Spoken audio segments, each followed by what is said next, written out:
Good morning, everybody. Monday Morning Motivation is here. How is everyone doing this morning? How was your Thanksgiving? Has everybody recovered from the food coma? Oh man, how was your Thanksgiving, Mr. Delisle?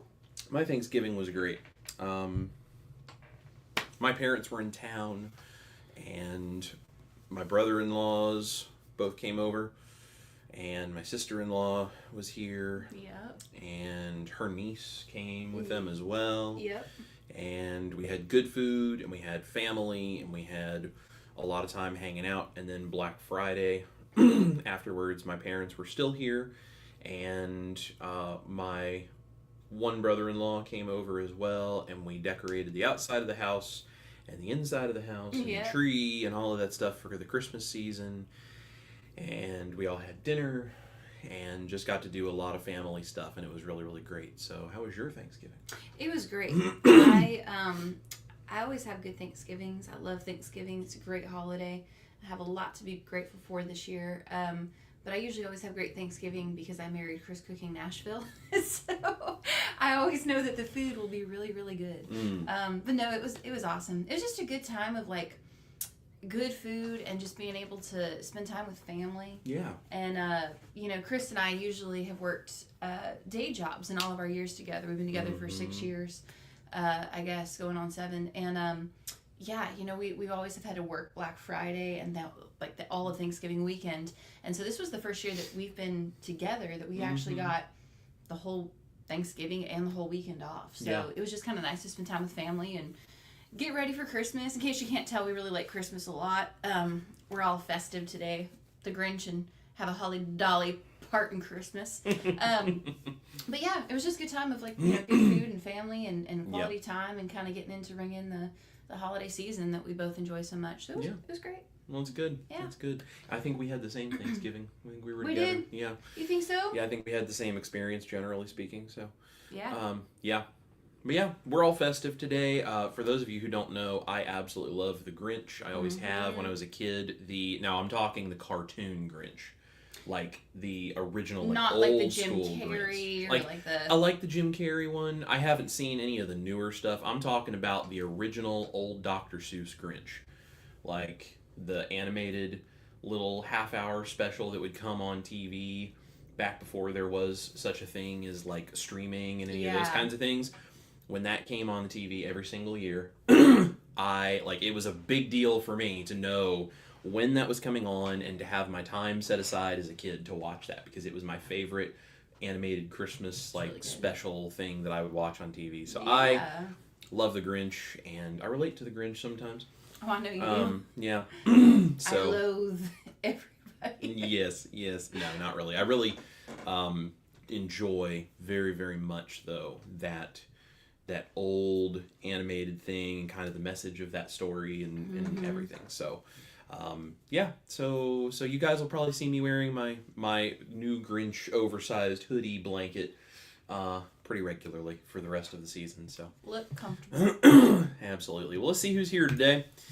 We have our rock star moderator, Janelle, here, and she says, hello, everybody. Greetings from Chile, Wisconsin. Ooh, hi, Janelle. Yes, good to see you, Janelle. We appreciate you being here, helping us out.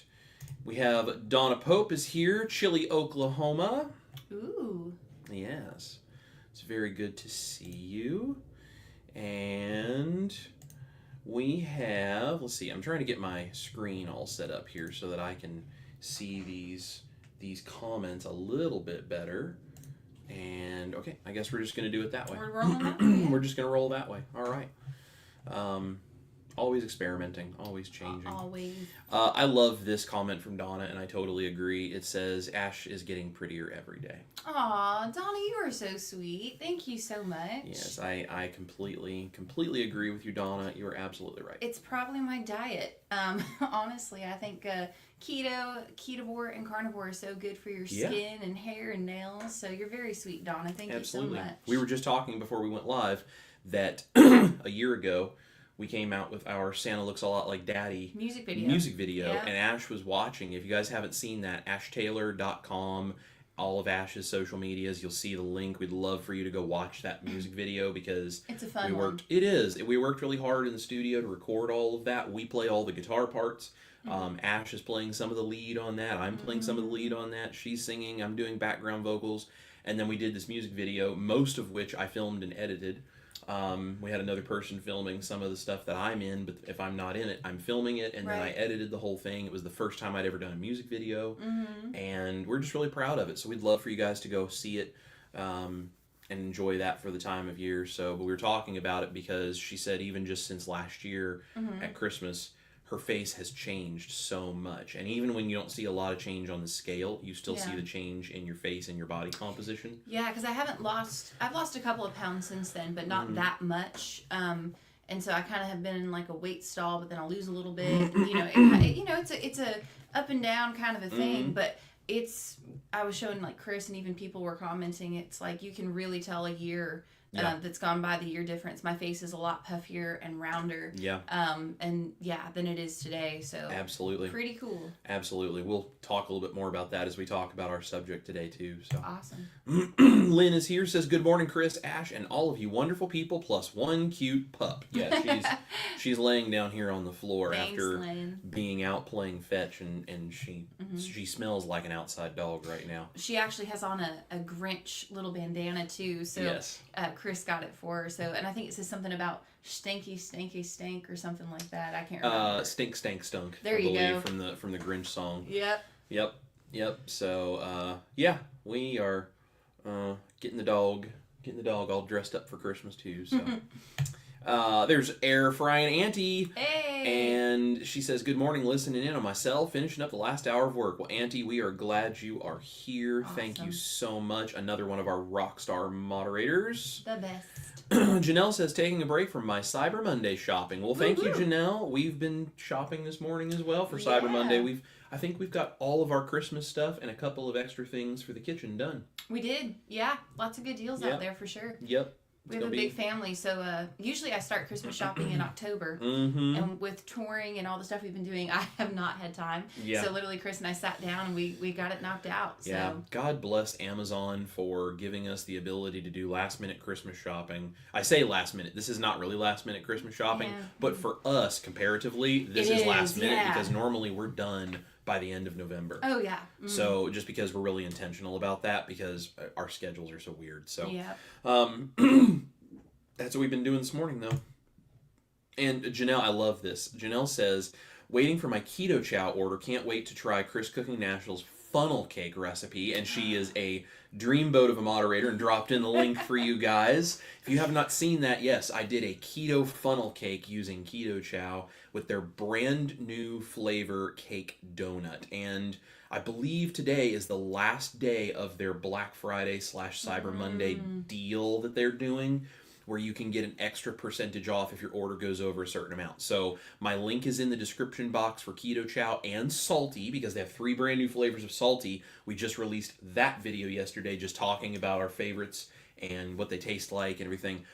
Go and get yourself some Salty and Keto Chow, because if your order hits a certain amount and you get that extra discount for the Black Friday and Cyber Monday deal they've got going on, you can get a little bit of extra savings there. Now's the time to do it. And you want to order that cake donut before it sells out, because that is a limited time. And as a funnel cake, it was amazing. Oh my goodness. I actually think it's probably one of my new favorite, if not my favorite, Keto Chow flavor just in general. It is so good. It's very good. They nailed the cake donut They flavor. really did. And also, those funnel cakes literally tasted just like what the funnel cakes I would get at the fair growing up. I mean, like, no way you would know those were keto. Yeah. Truthfully, if you think about it, the flavors of a cake donut and the flavors in a funnel cake are pretty similar. That's why I wanted to do that recipe with that flavor. But you got the powdered sugar, which has not exactly a lemony hint, but there's something about powdered sugar that has a certain flavor to it that's different. Right. So you get that in a funnel cake the same way you get that in a cake donut. And then the donut flavor is like a yeasty, cakey bread flavor, which they totally got in there. So that also goes right along with a funnel cake, because if you have almond flour and coconut flour, which is what I made it out of, that doesn't taste that way. So you add that flavor back in. And I mean, it worked. It tasted just like a funnel cake from a fair. So good. so good. Well, Rockin' Keto, Amy is here. Hello, Amy. We're glad you are here. And Stephen Stone, one of our members, is here. Good morning from Corpus Christi. Good to see you, Stephen. Hey, We appreciate you very much. Patricia Hoffman is here. That is a bright shirt there, Chris. Yes, it certainly is. If you guys knew me in high school, you would think this was tame. I used to walk into, like, my mom loves to shop at Kohl's. So when I was in high school, I would walk into Kohl's, be out with, like, my mom and my grandma, and we'd be shopping, especially around Christmas time. We'd be shopping, we'd walk into Kohl's, and I'd look at the men's section, and if I could walk in the front door, see all the way across the store, and see a shirt, because it was that bright, that was the one that I wanted. I wore the brightest everything I could possibly get my hands on. I have never been like a hide in the background with dull muted colors kind of person. Nope. I wear a lot of dull muted colors now because I'm a musician and I'm on camera, and bright colors can be difficult to work with. But sometimes I still love pulling out the bright colors. My wife has also tamed my bright color tendencies a little bit. She's like, you have to look better than that on camera. Well, honestly though, it's Christmas. We're having fun. Yeah, it's the season where I get to get away with it right now. I have to say, super soft and it's a blanket. plushy.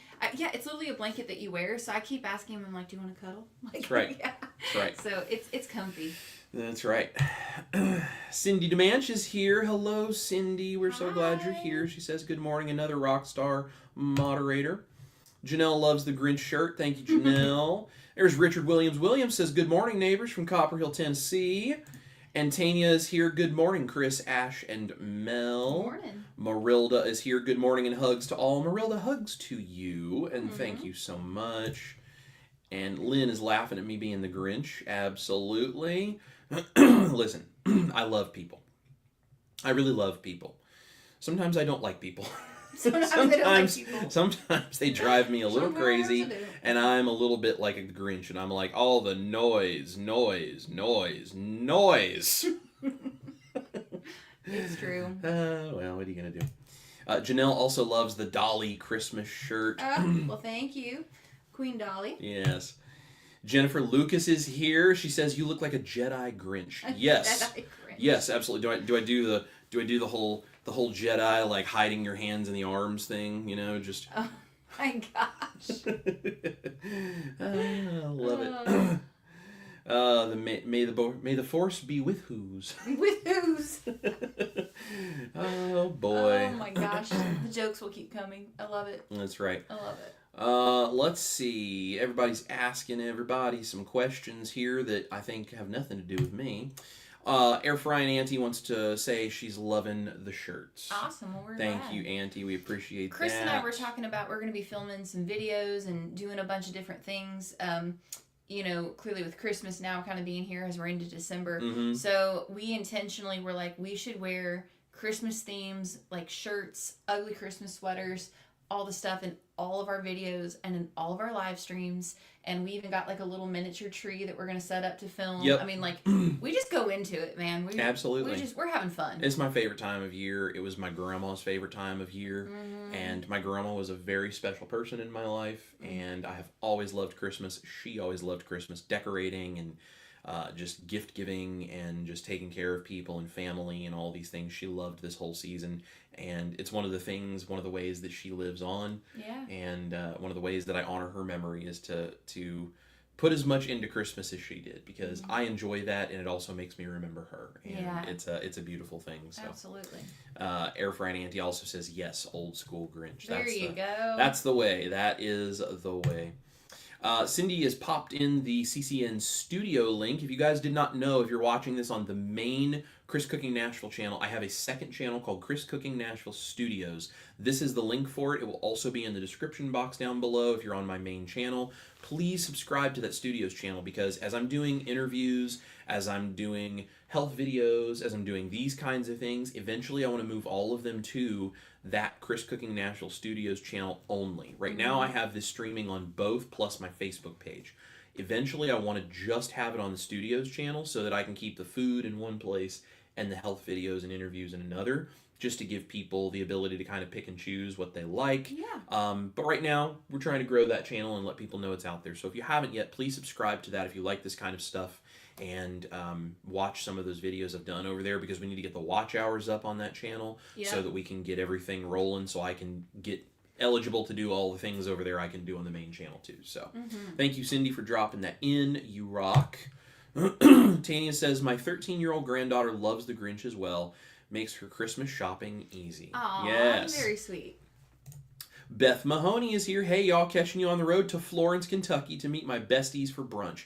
Everybody have a great day. Beth, I know right where Florence, Kentucky is because Florence, Kentucky is where I took guitar lessons when I was in high school, and I actually played guitar for a church over in that area for a while in Hebron when I was in college for a little while.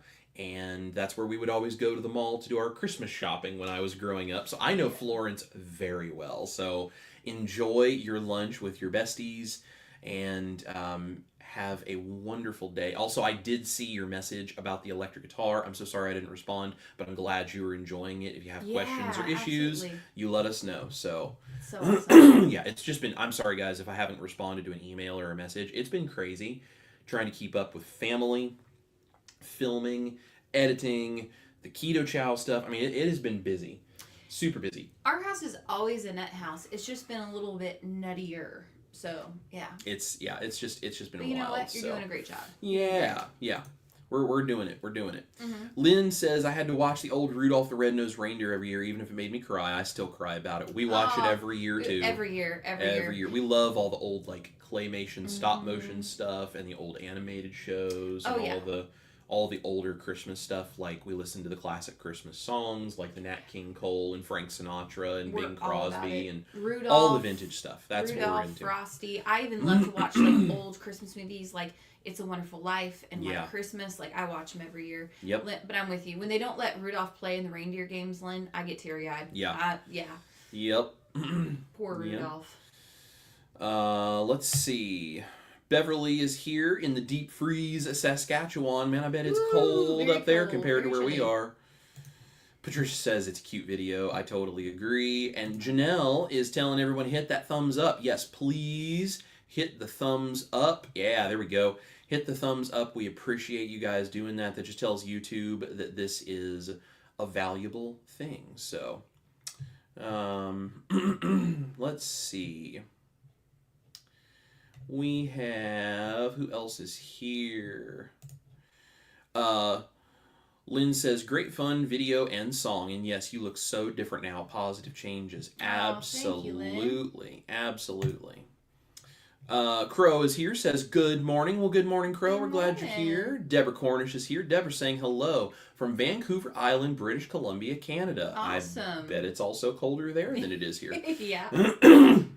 And Air Frying Auntie says, love that video. Well, thank you. Yeah. Addicted to Antlers is here, and she loves the Grinch clothing. Thank you so much. Lynn says Chris and Mel are twinning with the Grinch attire. Yes. They are. Yes. Mom is here. She says, wave if you can, because we're muted in ISS. She loves the sweatshirt. Yes. This is a good question. Marilda wants to know, Ash, have you lost any of your hair? She is losing a lot, and her husband is concerned. You know, that is a really good question. When I was on a standard American diet, I actually lost quite a bit of hair. And then going into keto, at first it kind of continued. And then when I actually started drinking electrolytes, a lot of electrolytes. And when I also started eating a lot of fat, more fat in my diet, especially like throughout. And bone broth with all the collagen. Bone broth with collagen. So I would say fat, especially like I take hunks of butter throughout the day. Yep. Anytime Chris is cooking, anytime we can use, things like butter. I have butter in my coffee every morning, so I would say fat and butter, bone broth, and lots of electrolytes. When I started doing those three things, my hair not only stopped falling out, but my hair started to grow rapidly. Yep. And my nails strengthened and all that kind of stuff. So if you're experiencing that, I would ask yourself, look at those three things, bone broth, basically fat, butter in your diet, and then the electrolytes, and say, maybe I should try upping those. And it may just be that you need more of them. Clearly we're not doctors, but... Yes, we're not doctors. We don't give medical advice, but I will also tell you from an anecdotal standpoint, something that may really help you, Marilda. Nisha Salas Berry, Dr. Berry's wife, when she went like ketovore, carnivore, she lost a bunch of hair. This is actually a pretty common thing. So I know it seems concerning, but there's no need to be concerned unless it's like some other thing coming along with it that makes it seem like more than just losing hair. Right. It's a very common thing, especially for women, because of how your hormones change and do different things. And what happens is you have some hair that falls out, but it will then regrow, and it takes time, but it will regrow, and it grows back thicker and healthier because it's like almost like your body has to do all of this stuff, heal, and it gets rid of like these old hairs that maybe aren't built quite as healthfully, and it goes through this whole change, and then it regrows from the beginning. So if one of the moderators would do me a favor, drop Nisha's channel link into the comments for Marilda.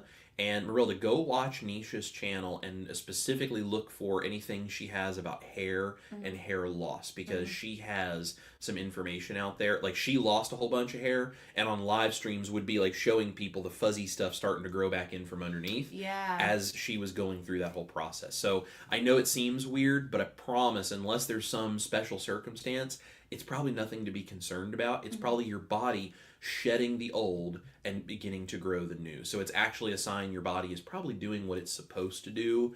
It's it's a thing you have to realize when your body loses weight rapidly, or when it starts flushing toxins, or any of these things it does on keto and carnivore. In the ancestral past, your body shedding all of that stuff would have been a bad thing. Because you're talking about a time when food was not plentiful, and your body doesn't know how much food is at the grocery store down the street. It just knows what's going on inside based on what you're eating. So when it flushes all of that, the first thing it does is stop giving resources to things you don't really need, like excessively thick hair, and it does things to heal and do all of this other stuff in your body.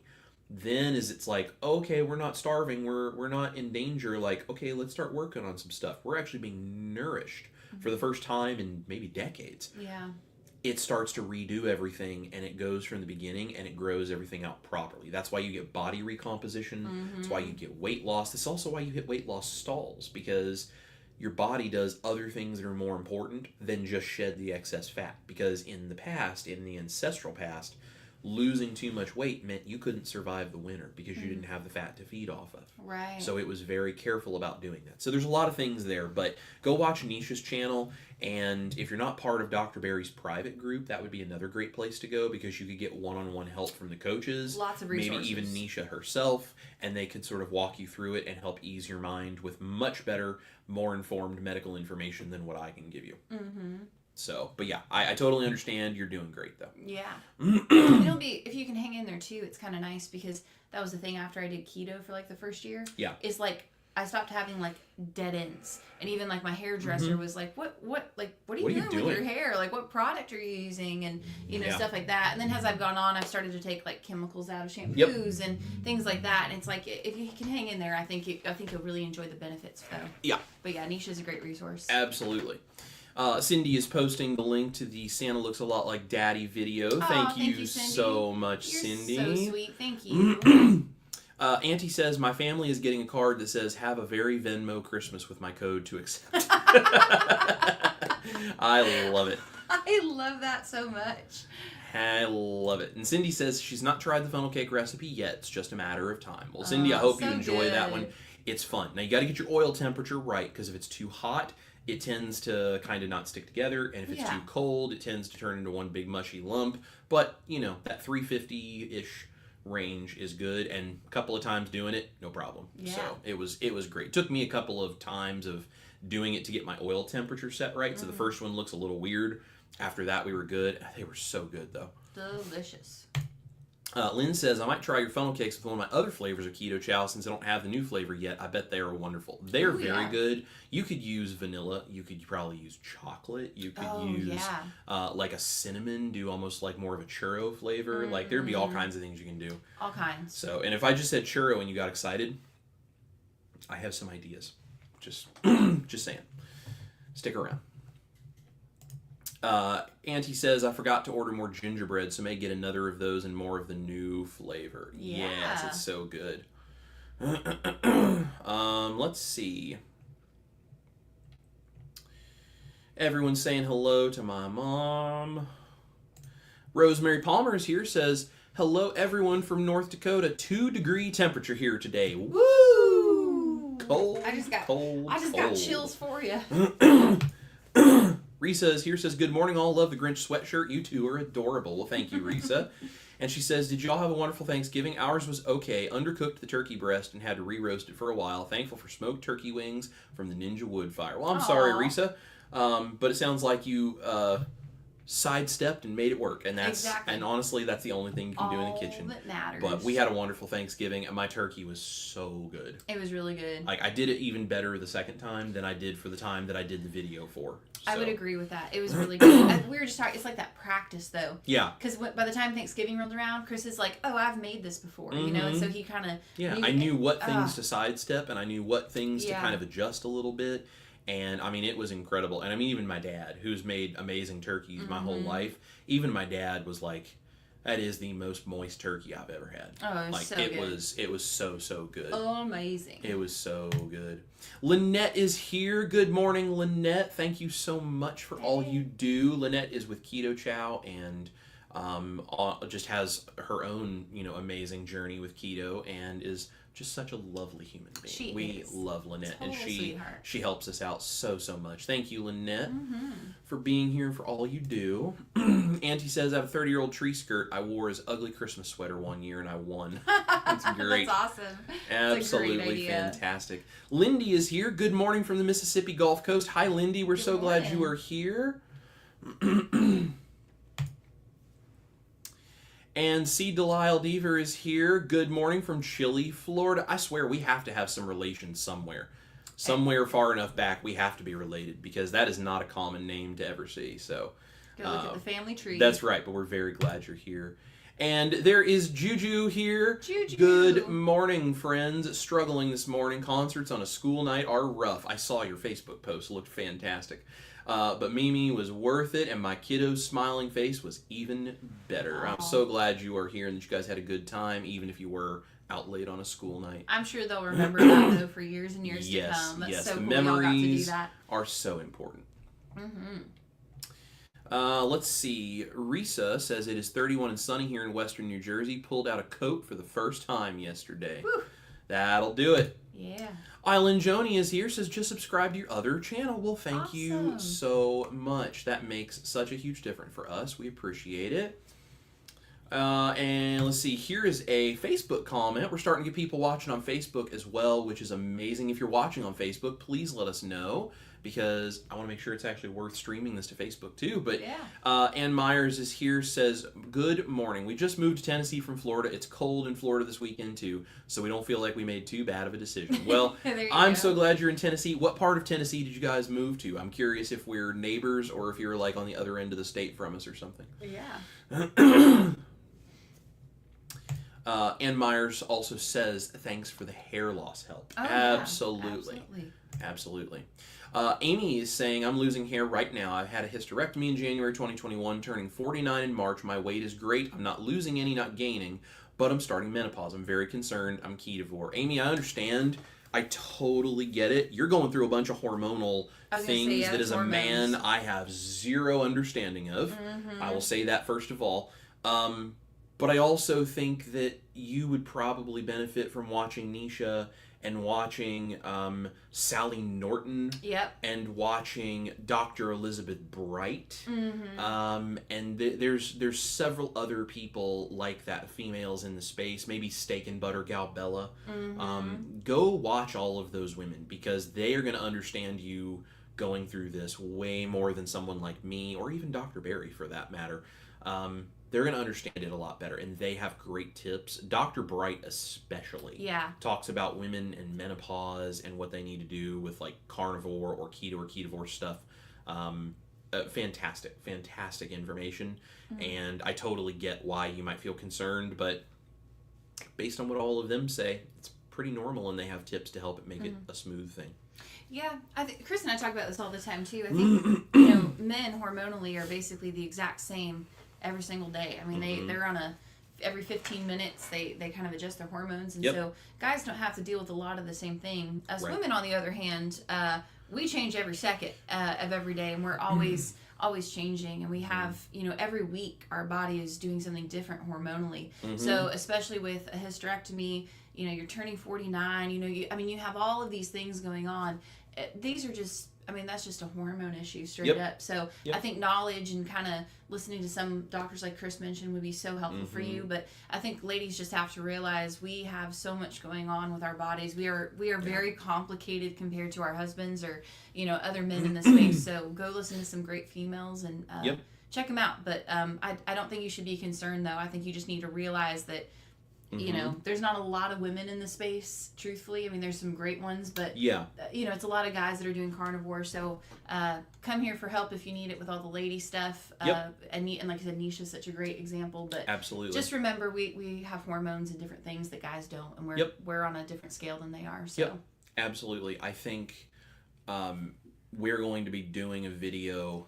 And I will not be the expert in this video. We're going to be doing a video discussing like women's health as it relates to keto or carnivore, and things that maybe I don't feel like are talked about very much that we've been finding out. And as we've been doing more deep dive research, like Ash is really looking at this kind of stuff for how it would affect her diet and what she's been going through. And we're going to get some information from experts who actually are deeply into the understanding of why women's bodies do this stuff. And we're going to try to get some information, put it together for you guys, and put it out there, because women need access to information like that. Yeah, and I think clearly we know women's bodies are different than men's, which is honestly a beautiful thing. It's great that, men can be so stable, and that, this is the way that they are. I know that I appreciate those things about my husband. But as women, it's like, we're just kind of always changing. Yeah. And the other thing is, depending on your age and where you're at, your body, our bodies keep changing. Right. And guys are just the same way pretty much for the most part all the way through, where women, as we hit into adulthood and all that, we have different needs depending on what stage we are in life hormonally. And I think it's something that's just not talked about. And therefore, I think things like losing hair or, things, it's like, it's scary because it's like, well, what's wrong with me? Or, some people I've heard this before where they're like, well, what am I doing wrong? And it's like, well, you're not doing anything wrong. There's just not a lot of info out there that explains, as a woman at, this age and this point in your life, what your body is doing hormonally that's causing X, Y, and Z.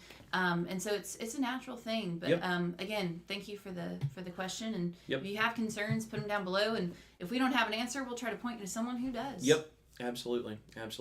Also, for all of the women out there, if you're going into a Facebook group or a YouTube channel or any of this kind of stuff, and there's a guy who's telling you you're struggling with something, and there's a guy telling you, well, you just need to eat meat, you just need to do this, you just need to do that, you can stop listening immediately, because there's a bunch of men out there who think they know something about something, and they don't know crap. So preach it.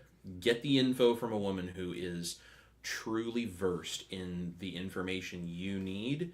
And even if guys mean well, there's a lot of them out there that arrogantly think they know what it's like to be a woman, and I have no idea where they ever got that idea, but there are a bunch of guys in the keto and carnivore world that think they know something they don't. And this is why if you watch doctors like Dr. Barry and Dr. Chafee and Dr. Kiltz and all these people, a lot of times they'll tell you, I don't know what it's like to be a woman. I can tell you medically what I understand because of the textbooks, but I can't tell you from experience what this is actually like.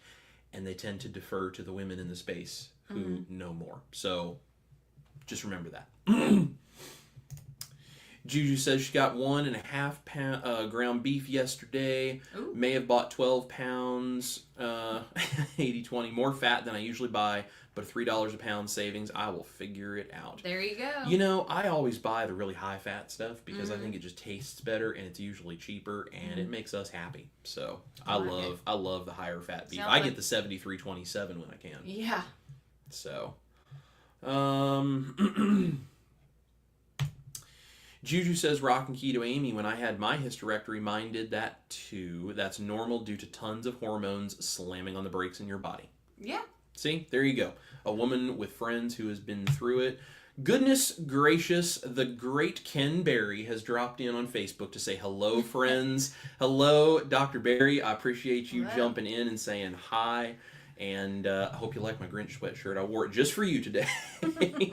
Oh, goodness. Your ears must have been burning. We were talking about you and Nisha, and specifically some of the women that are here who might have some questions about hair loss and hormones, and how you have some great medical info, and Nisha has some actual personal experience, and between the two of you in the private group, they can get some amazing information. And I don't know if we've gotten to a chance to ever tell them, but Nisha giving you some information when you did that month of carnivore, and just Dr. Barry and Nisha both putting out info has really made a huge difference for you with some of the things that you've done as you're continuing your N=1 experiment. Absolutely.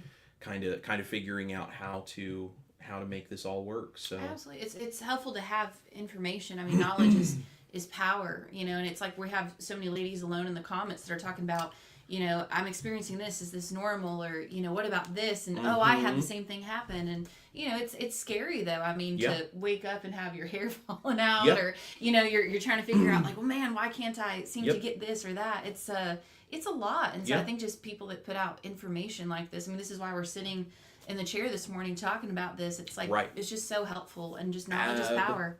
Absolutely. Speaking of knowledge is power, Holly Springer says hair loss that includes losing eyebrows can be a symptom of a thyroid issue, which a doctor should be consulted. I'm a retired nurse with thyroid issues. So, see, this is a really good example of what I'm talking about. So if you're losing hair and it's just coming out of your head and you're all concerned about it, there may be nothing to be concerned about. Right. If, on the other hand, you're losing hair, but then you notice your eyebrows have also disappeared, well, then maybe there is something further. And maybe that's your thyroid fixing itself. Maybe it's an issue with your thyroid a doctor needs to help you with. I don't know, because, again, I'm not a doctor, and Dr. Barry would know way more about how to help you diagnose those things or what to do with those things. Even he doesn't give you medical advice online because, we can't do that. You have to be in a patient-doctor relationship for someone to help you. But we can put out information that might give you the tools to say, well, this is a thing that might be happening. This is a thing. Let me talk with a doctor, and then I can make an informed decision. And if it's something I don't need to be concerned about, like Marilda's saying her husband is concerned, you might be able to alleviate his concern by saying, no, see, here's what's probably going on in my body based on all this information. I'm going to talk to a doctor. They agree there's no issue with my thyroid, whatever, and you can alleviate your husband's concerns and keep just forging on through that keto carnivore way of life. Another thing that might be helpful too, and by the way, Holly, thank you for that, which is awesome. It's always great to hear like from a nurse's perspective and someone that also has thyroid issues. But something too I just thought of is iodine. And I know that Dr. Barry and a lot of other people have amazing videos out there talking about the importance of iodine. Yes, Dr. Barry did an interview with, and I'm drawing a blank on his name right now, I'm so sorry, but Dr. Barry did an interview that was all about the power of iodine, and because of that, this is why Ash and I are drinking each 10 drops of this iodine a day now, and I'll be honest, it has made a huge difference for me. It really, really has. So, we're going to our iodine daily, but I'm sorry, please continue.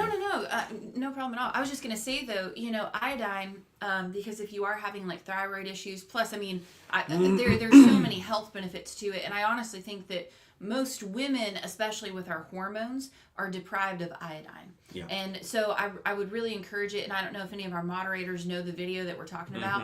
Go drop the link though to Dr. Barry's video of that, because when I started drinking iodine, I noticed that hormonally it really helped like smooth things out for me, and I noticed that started a whole list of different health benefits. So I would say though, like if you're struggling with hair loss, it sounds hysterectomies and all that, like you're putting your body in a shock and your hormones are just going wild as women. And so I mean, this is just how our body reacts. So it sucks, and unfortunately like this is it, but I think you should probably go see your doctor, get tested if you're really that concerned. But if not, maybe just try extra electrolytes, more fat, like we were talking about. More bone broth, and then lots of protein, iodine. You can get a bottle on Amazon. What's the brand that we buy? Oh, I mean, there's a couple of different ones, but like J. Crow's is one of the brands that usually is the cheapest. It's basically Lugol's 2% iodine, and you can have a test done and figure out like what your iodine levels are and how much you might need. Dr. Barry, again, has great info and has interviewed people with great info on this. Dr. Bright, I believe, also talks about like the combination of how powerful butter and iodine is for women. Oh, it's a big deal. Like, there's information on those channels that will give you a lot of useful information on that, and then you can go buy that iodine, and we just put it in our coffee. I mean, anything that you want, you could, honestly, if you were making scrambled eggs, you could put a couple of drops of iodine in your scrambled eggs. I mean, like, it's so easy to get it in, you won't even know it's there. My mom actually, just a good example, so my mom was actually on thyroid medication, and her thyroid hasn't worked properly for years and years and years, and so, we kind of got her into doing kind of like keto and, you know, different things like that. And so I was sending her Dr. Berry videos. Yep. And we were trying to encourage her. And so she did. She started to implement a little bit at a time. But one of the things that was really easy for her was iodine. Yep. And so I sent her the video where they were going and breaking it down. She goes, I'm going to do that. So she bought iodine, and she's been using it now for a number of months. And so they finally took her off her doctor. She went to her doctor. They took her off her thyroid medication. You don't need it. She doesn't need it anymore. So, and her hair and her nails and all that are growing, and she feels a lot more balanced. Yeah. I mean, you can just tell talking to her. She made the comment on the phone the other day to you. She was like, I just feel so level and so stable and so calm. And, you know, clearly my mom just turned 64 2 days ago, actually. So, you know, being an older lady, and I mean, she's had 5 kids. Yep. Happy belated birthday, Care. Yeah, so she's watching this. But yeah, I mean, you know, to me, that was a really great example with my mom being, you know, an older lady, 64 years old. And it's like she's had these issues my entire life. And all I've seen them do, my mom has had a lot of health problems, and they just keep giving her pill after pill after pill. Yep. And when she started to implement little things like just iodine, it's like we're getting her off medication. Absolutely. She's a lot more, I mean, you can just tell talking to her. I mean, she has a light and a joy that she didn't have 6 months ago. Yep. So I also remember she was doing things like hair extensions because of thinning hair. Her and hair, she's dealt with that for years and years and years. Years and years, yep. Thyroid issues, thin hair. Yep. I mean, you know, you can see how things are attached. And suddenly it's like all of this stuff is beginning to get better. Now, I don't know if she's at a point where her hair has significantly thickened up yet, but she's also new into this. It's also, way of though, life. gotten to a point, I can tell you, because she talked to me about this. She actually, this was about a year ago, so that was kind of about the time she started to clean up her diet and her act. Yeah. She actually got rid of her hair extensions. So my mom, for the past year, has had her natural hair because it literally started to grow back as she cleaned up her diet. So no, she was able now to have natural hair, and it looks great. I just saw her at the wedding. So it's almost like a proper human diet lets your body heal itself and go back to the state it should be in, and you can save your life with little changes.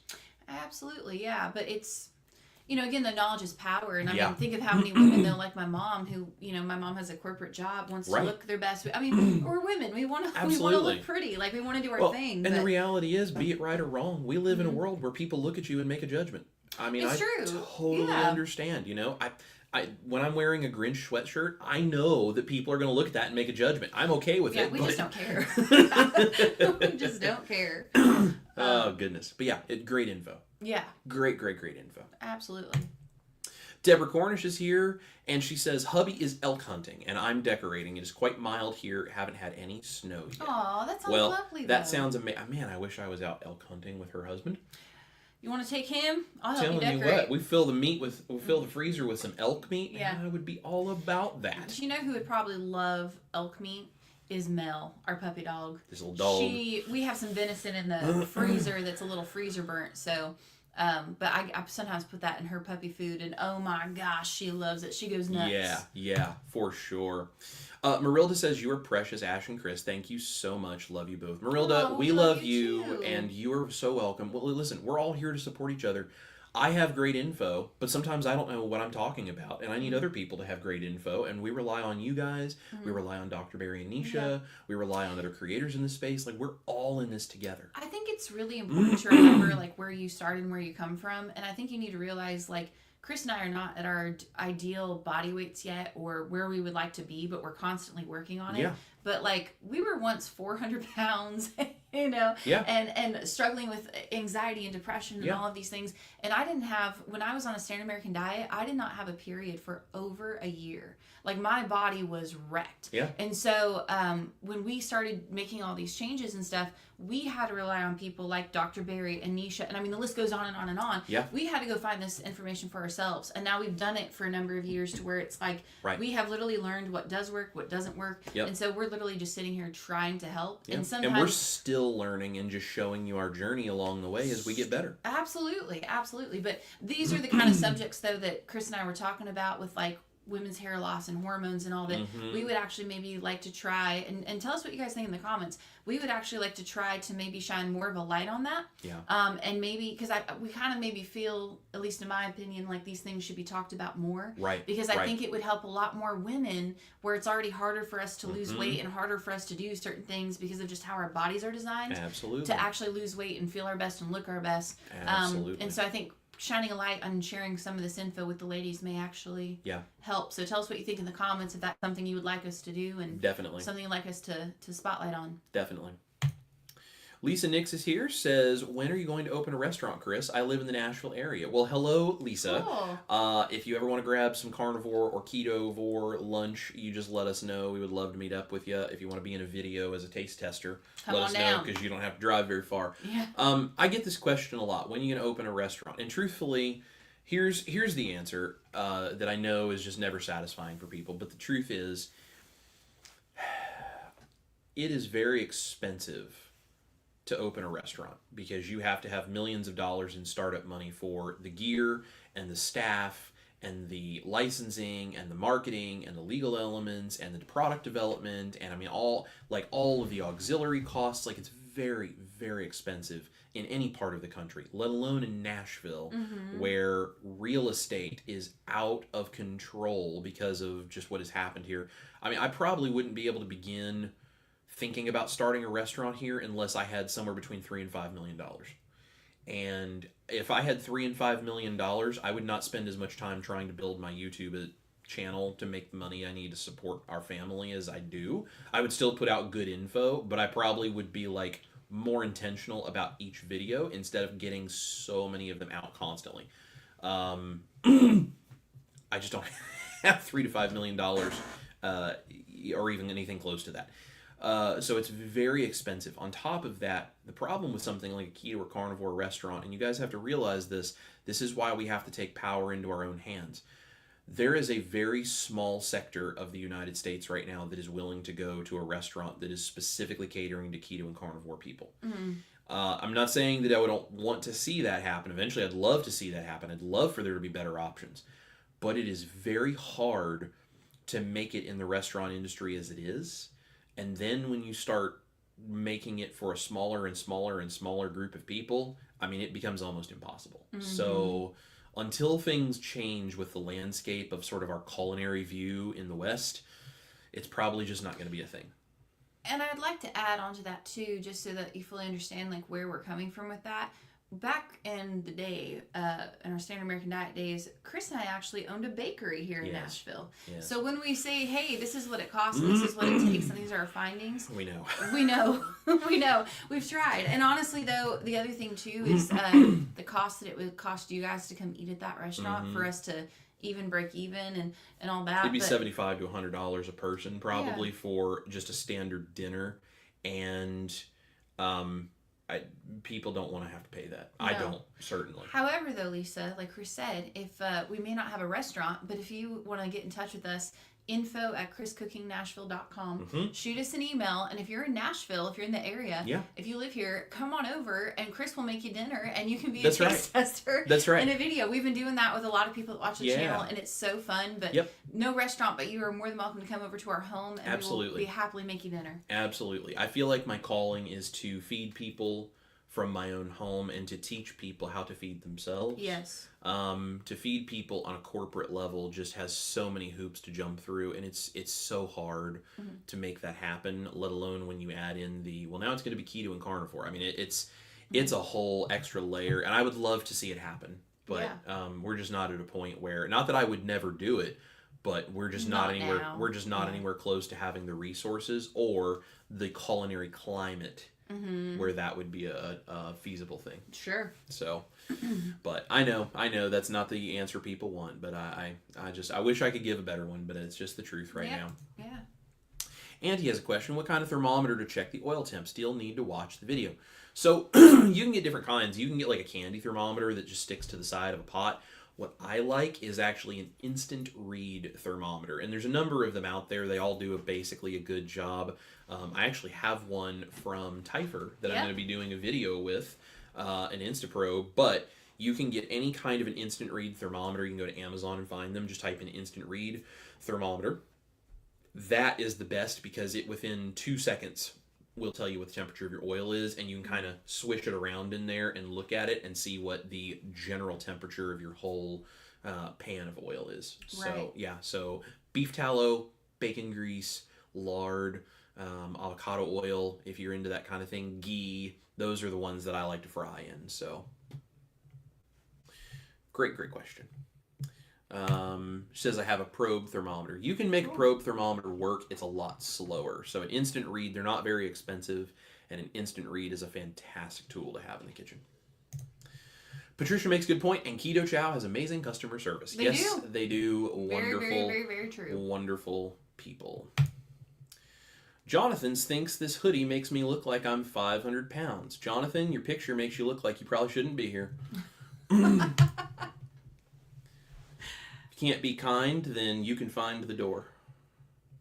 Lynette says, heading to Branson, Missouri tonight for a week of Christmas musicals and shows, planning to stay strong with the eating. That sounds like a lot of fun. I went to Branson, Missouri when I was a little girl, and I absolutely loved it. So that sounds amazing, Lynette. We hope you have a great time, and wishing you all the best, staying strong with the eating. That's awesome. So let us know how it goes, and if you have all of that, that's awesome. Yep. Cranky Carnivore is here. I love that. I love that handle, yeah. What a great handle. Cranky Carnivore Cutler. Air frying anti-healing. I use an instant read thermometer by ThermoWorks. ThermoWorks has a great product. In fact, I think that's the one that I have stuck to the side of the fridge. I was going to say, didn't your dad get that for you? I think so, Yeah. That's a great one. Any of those like instant read thermometers are so great. Shauna, a candy thermometer would be best, but what temps are on your probe? If it's 300 to 400, then you're good. So yeah, you can use a candy thermometer. The probe would work. It's just going to be attaching it to the side of the pan or figuring out how you're going to read it. It's a little inconvenient, but it works. Jonathan, no hate. I know you're doing great. Just hiding your progress. Okay, well, commenting on my weight is not being kind, Jonathan. So, guys, this is one of the things I'm saying. We do not need to be criticizing something like you're not wearing the right kind of shirt to show your progress. Mm-hmm. That's not being a part of a supportive community. I don't know what Jonathan is trying to say or what his intentions are about this kind of stuff, but we don't talk to each other that way. There's no need. This is not how we behave because you guys deserve support from each other. Mm-hmm. And quite honestly, I think we deserve support from our community. And if I choose to wear a Grinch sweatshirt that makes me happy because it's comfortable, I think that's okay. I think you're wearing a fun, festive, super comfy blanket t-shirt and we're just having a good time. Yeah. So walking up and saying it makes you look like you're 500 pounds doesn't really matter. It doesn't really motivate. Yeah. And it's like it's not the point of why we're here. So and everyone is always welcome here, but you don't want to be that way. Also, there was a day that when Chris was 400 pounds and he was dealing with anxiety and depression, if you were to say the slightly most negative thing to him, it would literally put him in a spiral to where he would lose it. Yep. And then to cope, would go eat Twinkies yep. and Mountain Dew and whatever. And so this is why we put our foot down. It's not that we're trying to be mean, right. But don't come on and don't call someone saying, man, you look like you're 500 pounds. You're hiding your progress. He doesn't need to hide his progress. Like, right. Let the man wear a comfy sweatshirt and do his live stream yep. and enjoy, like, the fun thing that we're trying to do here and encourage and support others. Absolutely. And it's like, you can't walk around saying that to people. If Chris right. was where he was a couple years ago, he right now would be heading down to the kitchen and making his situation worse. So that's yep. why we put our foot down and we don't tolerate that, I can't cuss, that kind of bull on this channel. Yes. So, Yeah. You stand up for others because they can't stand up for themselves. Yeah, we're going to leave that where it is, and if you can't be nice and you can't realize that that's inappropriate to make that what it's all about and how that's all about your own ego, then we will just block you. So also, I don't think my husband needs to wear tight shirts that show his progress or whatever online. Yeah, I don't, well, and quite honestly, I don't really think as a person who's trying to help people that I have to try to live up to someone else's expectations to prove that I look a certain way. No. I don't think that's why we're here. And quite honestly, I don't think average people can relate to that. Nope. So... And we are. Know. We're just average people that are literally trying to help other people. Yep. Cool. Well, let's move on. I'm a real human being, and that's the way it works. That's right. This is a really cool thing. Risa, talking about the Keto Chow customer support, says, yes, they do have great support. Could not get my order processed on their website on Thursday and have had to make a call to customer service. In 5 minutes, it was done. Wow. They're the best I've ever seen. That's awesome. They're really great people. We got to hang out with them. They really, really are. We got to hang out with them at KPL. I went to dinner with the whole crew one night. And, like, they are seriously, like, all of them are just, like, the best people. So, yes, absolutely. Does not surprise me. Absolutely. Sergey is here. I hope I'm pronouncing that right. If I'm not, I apologize. I'm just having my new KitchenAid delivered because of seeing your bread recipe. Thank you for being such a chef in the carnivore world. You are welcome, and thank you for watching and supporting. Yeah. And if you have any trouble with that recipe, it can take a couple of times to get it right. So if you have trouble, send me a message, send me an email, whatever it is, and I will make sure to help you so you can nail it because it's a great recipe. And the email, if you do want to just send that to him, is info@chriscookingnashville.com. Yep, absolutely. I was surprised to see another Delisle, as it is not a common name. I hail from Massachusetts. Happy to have found you both, as you both are encouraging on this journey, and you both look great. Well, thank you so much. I'm surprised to see it, too. And I bet if we would go back far enough, my family comes from the Upper Peninsula of Michigan because they came down from the French-Canadian element up there in Canada because they had come across from France. So I bet anything we go far enough back, and there probably is a point where it all joins up, and we're probably from the same family line somewhere. So, very cool. Small world. Lynette says, Amy, you and I are the same age, and I'm in the same boat with hysterectomy and hair loss and everything else. Girl, we've got this. Yes, that's how we support each other. I love that. I love that. Lolo is here. Lolo Carter. Good morning, Chris and Ash. I talked about meeting you guys at KPL, about your amazing recipes, to your daughter-in-law, about your amazing recipes. I got her to start keto. She's enjoying it so far. I'm so glad. Well, see, this is what Dr. Berry was talking about at KPL. Yes. Of take this information and go change your family and friends' lives. Yeah. This is amazing. Congratulations, Lolo, so and congratulations to your daughter-in-law for enjoying keto so far. Yeah. I'm so glad she's on the journey, and we would love to hear as her success continues. Send us updates. It also was great meeting you in person at KPL. That's so awesome. Yes, absolutely. Marilda sent us a $19.99 super chat. Marilda, you are a sweetheart. You guys have no idea how much that means to help us support the channel, and we just love you guys, and we're so glad we can do all of this. Thank you so much. That seriously really is so helpful. Thank you. It means so much to us, and we never expect it, but we just really appreciate the support that our community shows. So absolutely. Janelle has a great piece of information here. YouTubers for women: Sally Norton, Elizabeth Bright, Nisha Berry, Ken Berry, and Steak and Butter Gal. There you go. Absolutely, and those are amazing resources for all people, but especially for women who might be having these questions. Yeah. So, love it. Love it. Amy says, thank you, Juju, and thank you, Chris and Ash, for the recommended channels. I will check them out. Excellent. Sweet. Excellent. Let's see. Lynn says, your white bread recipe.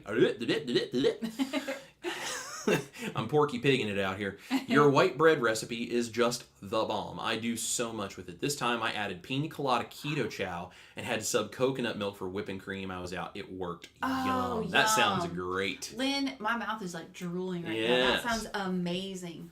Yes. So good. Loretta is here and says, I listened to a podcast a while ago. I think it was Dr. Bright that said butter fixes hormones. Very true. I bet you're right because she talks about that with women and their health, and I think that is a wonderful, wonderful resource for women who are going through this.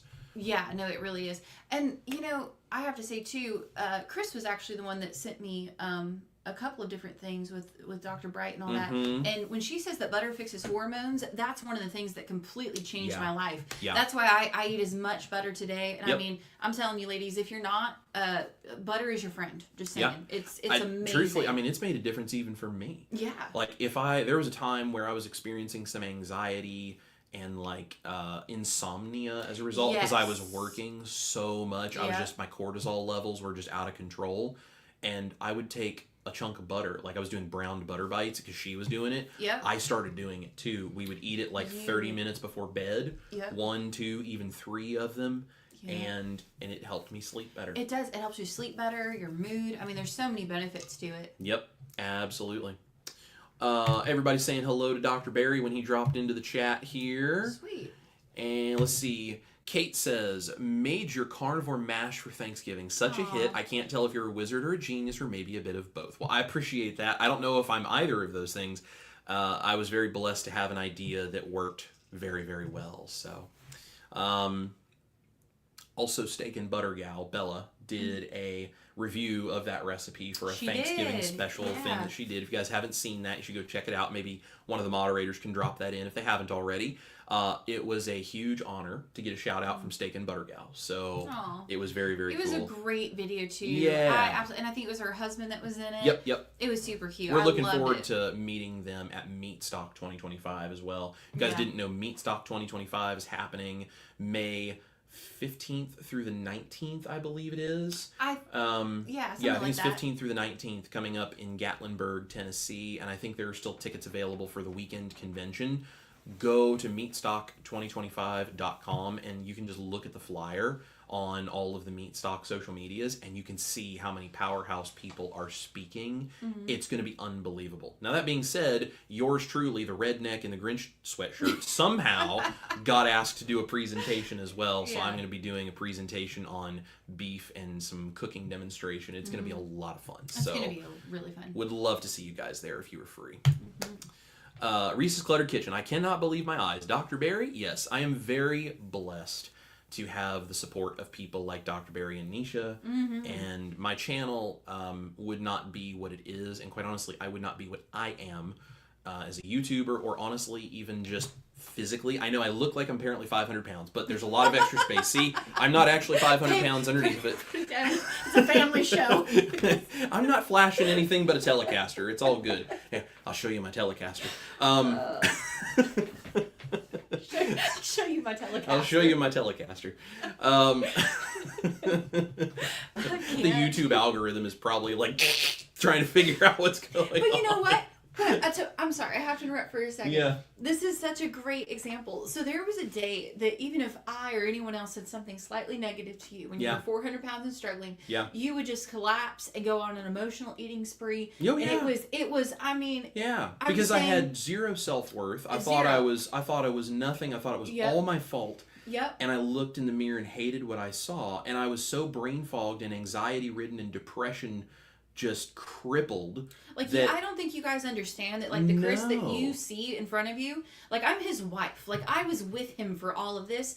We were dating, and Yeah. I literally was like, I don't know if I can marry him, because I don't think he's going to live to see 35, Mhm. and I don't know if I can handle all that would have to go with having The someone emotional ups and downs. who won't get out of bed because Yeah. they're so depressed, someone who won't do this. So the fact that, like, that guy came on, and again, nothing against him, hopefully he kind of gets our point here and he understands, but it's like that someone can come on and tell him, man, that looks like you're 500 pounds and you're Right. not showing your progress. And the fact that he would now laugh about it Yeah. and start to make jokes and all that kind of stuff, that is a very different reaction to that Yeah. kind of situation than he had a couple years ago. I'm a completely different person. than And I that was. shows, though, your mental clarity, Yeah. your self-confidence, your self-worth. Like, look at the Yep. things because you've changed your diet Yep. and your lifestyle. Like, look Yep. at what you're able to do. It's also the reason I'm so passionate about when I see people doing that kind of stuff, whether they mean it or not. I point it out and I say, no, we Yeah. don't do this, because there are people out there just like I was who see that kind of stuff in comment sections, and if you don't address it, those people think, oh, well, I wonder if that's real. I wonder if maybe you actually are 500 pounds, you're hiding something. I wonder, like, your brain will go to ridiculous these places because yeah. you are so brain fogged and so confused about all of this because your brain is toxic, full of all the junk you've been eating. You can't see that stuff clearly. I know what those people are going through because I went through it. And honestly, I was headed down a path where I would probably have ended myself. Yeah. Legitimately. And it's like, I don't know. We don't do that because people need to know they're supported and that it doesn't matter what they choose to wear. Maybe they're comfortable wearing a big baggy shirt that looks like they're 500 pounds because they were 500 pounds and they still don't have a self-positive body image to where they think that they can show what they actually look like. Yeah. Also, a lot of people here, now you got me on a track. I don't know if we all have realized this, but the economy is not in the greatest of places right now. Right. The cost of groceries and all this, I mean, you know, a lot of people are having a hard time making ends meet. Mm-hmm. So if you're changing your diet and you're doing your thing and you're losing weight, Mm-hmm. not everyone has the money to just go out and buy new clothes. Right. So maybe they're having to wear the baggier, bigger clothes even though they've lost weight because maybe they can't afford it. Right. So think before you open your damn mouth. Seriously. There we go. Is that positive? Is it encouraging? Is it motivating? And, you know, this is a point I made with Ash the other day. I've had a few people say stuff to me kind of along those lines. Mm-hmm. And then I go back and I professionally but politely put them in their place. And then they'll say things like, well, Dr. Chafee says, Dr. Barry says, this person says, that person says. And I think a lot of people miss the point. When Dr. Barry or Dr. Chafee or Dr. Baker or whoever, when they say things like, you need to stop doing blah, blah, blah, blah, blah, and you need to realize you got to be an adult. You got to grow up. You can't have sweet tastes in your mouth every single day.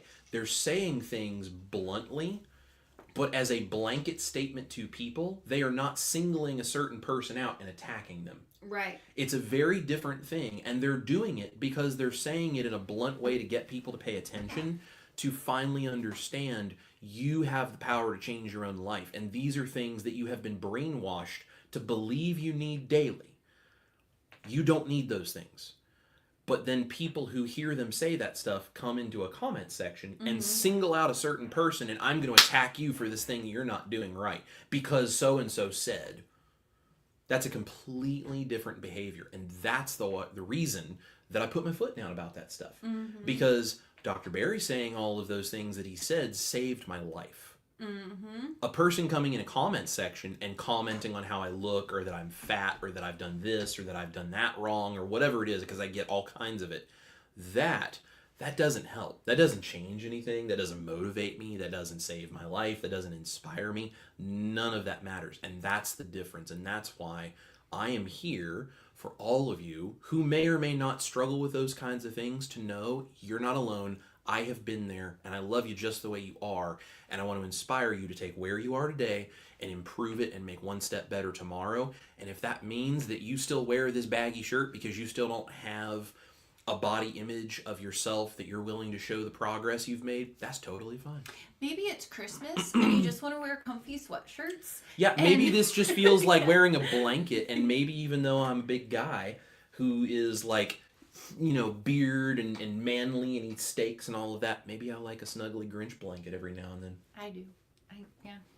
Also, Ash said when I wear this, she's like, hey, can I cuddle up to you? Yeah. I have ulterior motives, friends.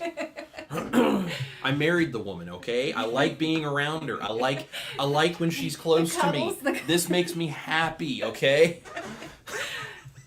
Like, how do you get your wife? I feed her steak and I wear a Grinch blanket as a shirt. Guys, if you are out there watching this and you're single or you're dating somebody, or even if you're married and you're trying to get your wife to be, you know, a little bit more like cuddly with you or whatever, I'm going to give you a tip. Here's how you make a woman happy. You feed her good food and wear something fuzzy and put your arms around her and make her happy. This is all true. That's it. This is all true. That is the secret. That is the hard thing you got to figure out how to do. There you go.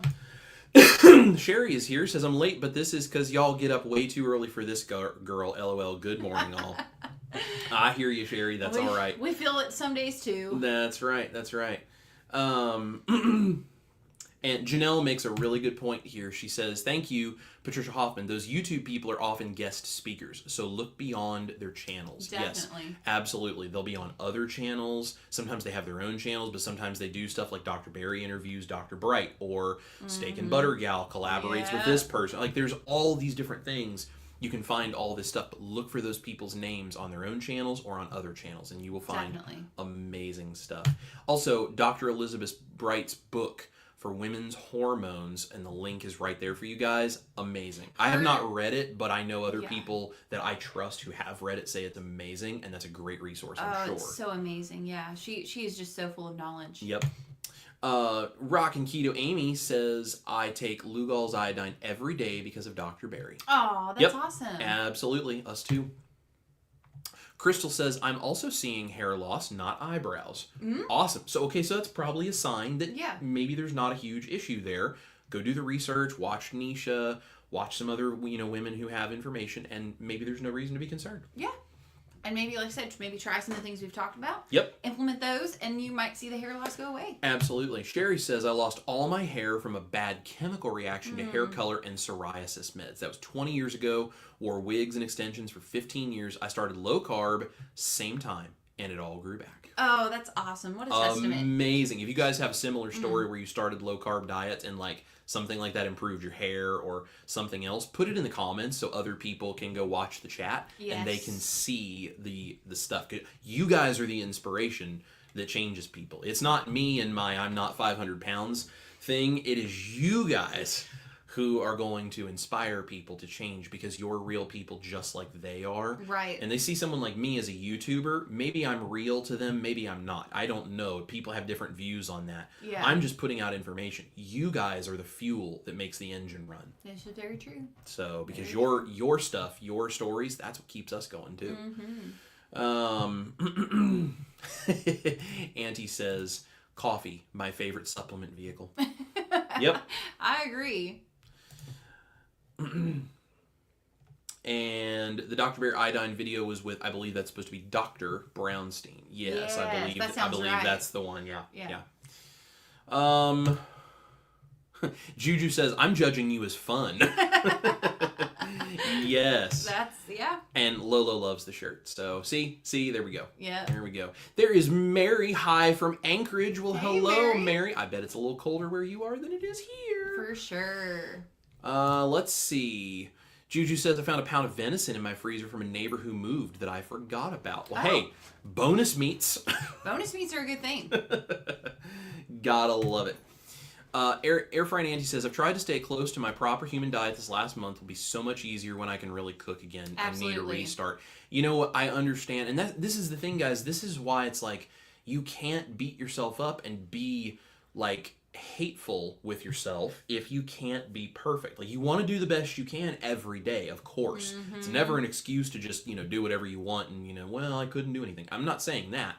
But if there's times where you're just doing the best you can, like this, where, Auntie has been trying to heal from her back surgery and she's just trying to do what she can, you just do the best you can.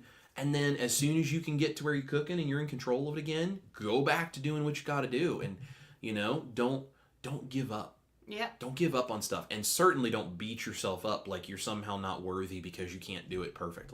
True. I'm not perfect at it. I don't think there are very many people out there who are. Even the ones that say they are, maybe or maybe not. I don't know. So, let's see. Juju says, I've had an absolute insane week, so I made myself a stupid, simple meal plan. Eggs, burger patties, and top sirloin. Thursday night, we have to rush to dinner, so I'll throw a protein shake in. There you go. And see, nothing wrong with that. And you just make it work. Yeah. You just make it work. And she says, work smarter, not harder. Absolutely. Love Music Learning is here. Good to see you. She says, I would love more information on that. I suffer from PCOS and fibroids. Gotcha. Great. Cool. So we will definitely be working on getting some info for you guys. Yeah. Holly Springer says, getting pregnant again, went keto for hubby. Now I have a 9-month-old grandbaby.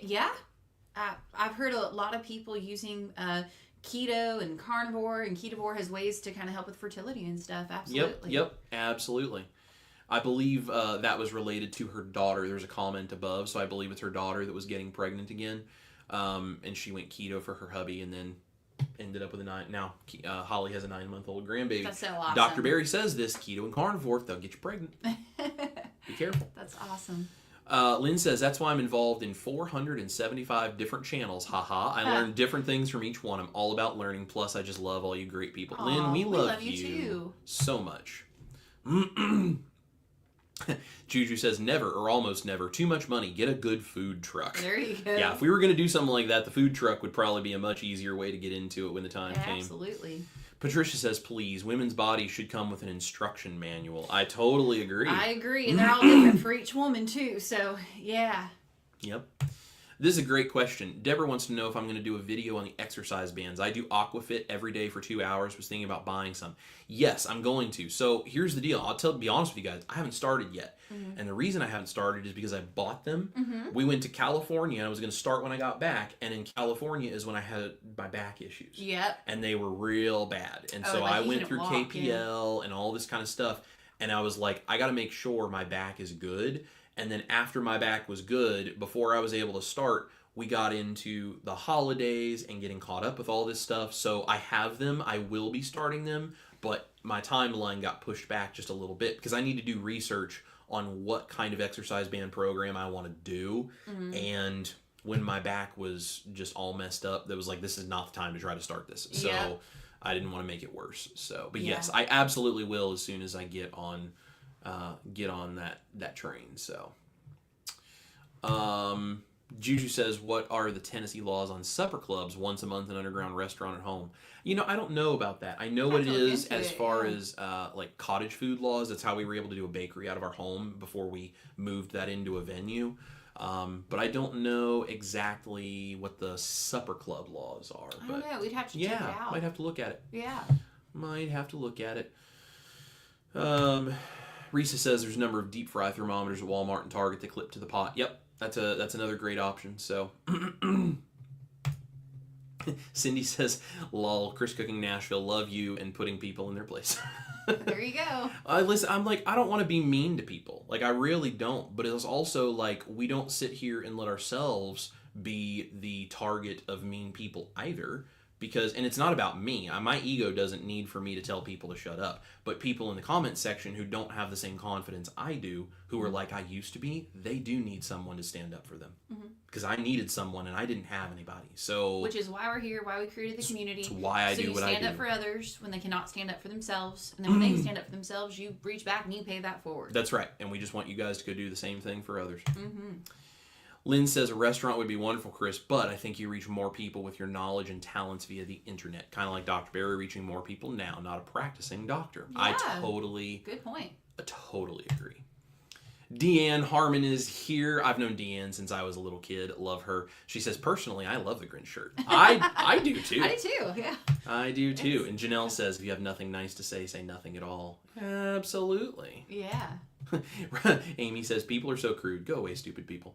Truth. Yes. Crow says, big hello to Dr. Barry. I'm telling you what, if Dr. Barry pops in a comment section, it is very quickly apparent how many people love that man. Yeah. Myself included. So. Absolutely.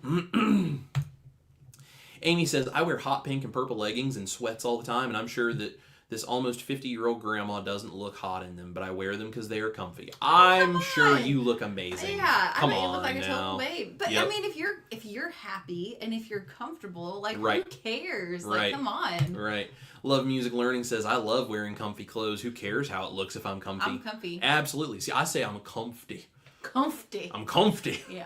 Well, honestly, I have to say for ladies too, like this time of year, I wear a lot of like sweatshirts because I'm freezing and I'm constantly going in and out. And I know that they make me look fat because they're big and puffy, but I just don't care. Yes. It's like, because I know, what I'm doing and all works and I'm doing my thing. It's just, yes. Yeah. Yes. Be comfy. Juju B is referring to you talking about skin tight fitting clothing. She says, this isn't OnlyFans. You got that right. And believe me, if it was OnlyFans, I would not be the person who had an account. So have you ever taken dinner rolls and shrink wrapped them? That's what that would be like. We don't want that. No. I'm not at a point with my body shape where that would even be a thing. Oh my God. No, we don't do that. No one wants to see that. I don't want to see it myself. Mm-hmm. I'm doing good, but I still have weight to lose, so. No shrink wrapping dinner rolls. Holly Springer says, my grandmother always told me if you can't say something nice, don't say anything at all. Think you look great, both of you. Well, thank you kindly. Thank you. You're very sweet. Tanya says, I'm down somewhere between 35 and 45 pounds and still wear my big baggy clothes because they are comfortable. Yeah, yes, comfy. Absolutely. And here's the deal. You losing weight and being healthy is not about you living up to some physical expectation that somebody else has of you. True. True. Holly says, Cindy, I have your carne bread in my fridge for turkey sandwiches. Thanks for the great recipe. That's awesome. That's awesome. She says, you mean Chris, right? I don't have a Karna bread recipe. Whichever one you They have. like You got a Karna bread recipe. Yeah. There you go. Let's see. Well, Karen is here. Says, well, good morning. Just leaving from the gym. We'll listen on my way home. Well, hi, Awesome. Karen. We're Hey, glad Karen. you're here. And let's see.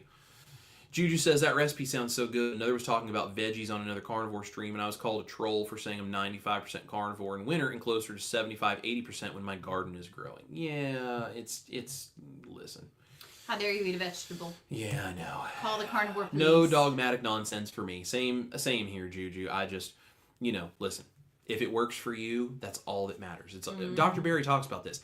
It's a spectrum. It goes all the way from almost like paleo kind of low carbish all the way down to lion diet, and anywhere in between that makes you feel good and makes you happy and gets you your health goals. Who cares? Why do we have to label ourselves and split ourselves into groups? That's just silly. Again, we're here to support each other and love each other. And we support you, and you not being 100% says it's not possible for you. The mental health aspect of actually growing and tending my plants is so much of my success. I think that's great. Yeah. You found what works. Listen, we met Juju when we went to Virginia. Oh, we sure did. And we got to give her a hug. And I'm telling you what, she looks good. She got it going on. She had a nice outfit. She cute. Yeah. It was working for you. Also, like Yeah. the mental health thing, that brings you joy. Yes. I mean, what's wrong with that? I mean, so much of our well-being is sourced with our brain. I mean, so good for you. Absolutely. Absolutely. Lolo Carter has a question. What type of Parmesan cheese for the mash? I'm going to finally try to make it. Lolo, any kind you want. You can use, if you don't mind a tiny bit of cellulose in it and you want to use the canned stuff, I'm not going to judge you for it. If you want to get just a little piece of actual real fresh Parmesan and just grate it real finely yourself, that works too. Yeah. Whatever you want. It really enjoy it, though. Those are so tasty. It's such a minimal amount, and it's just a slight element to the flavor profile. It really doesn't matter. It just does a little bit of an umami thing in there that makes it nice. So whatever you're comfortable using. Patricia says, Ash, there's got to be a song in that one. Let me show you my Telecaster. I think you're right. We'll give Patricia writing credit. That's right. There's Cindy Lincoln, the Steak and Butter Gal video. Thank you so much. Yeah.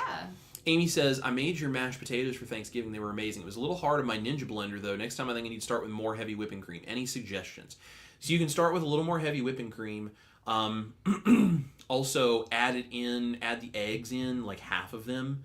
Do the heavy whipping cream, get that texture right, scoop a bunch of it out, and then put the other half in and do the same thing. Put them in a bowl, mix them together. If you're making my 2.0 version that does not have any egg white powder, it's also real easy to reheat. Just throw it into a saucepan, use a little cream or butter as necessary, reheat it. It's all good. So that's what I would say. If you don't have a high-powered blender, just do it in batches.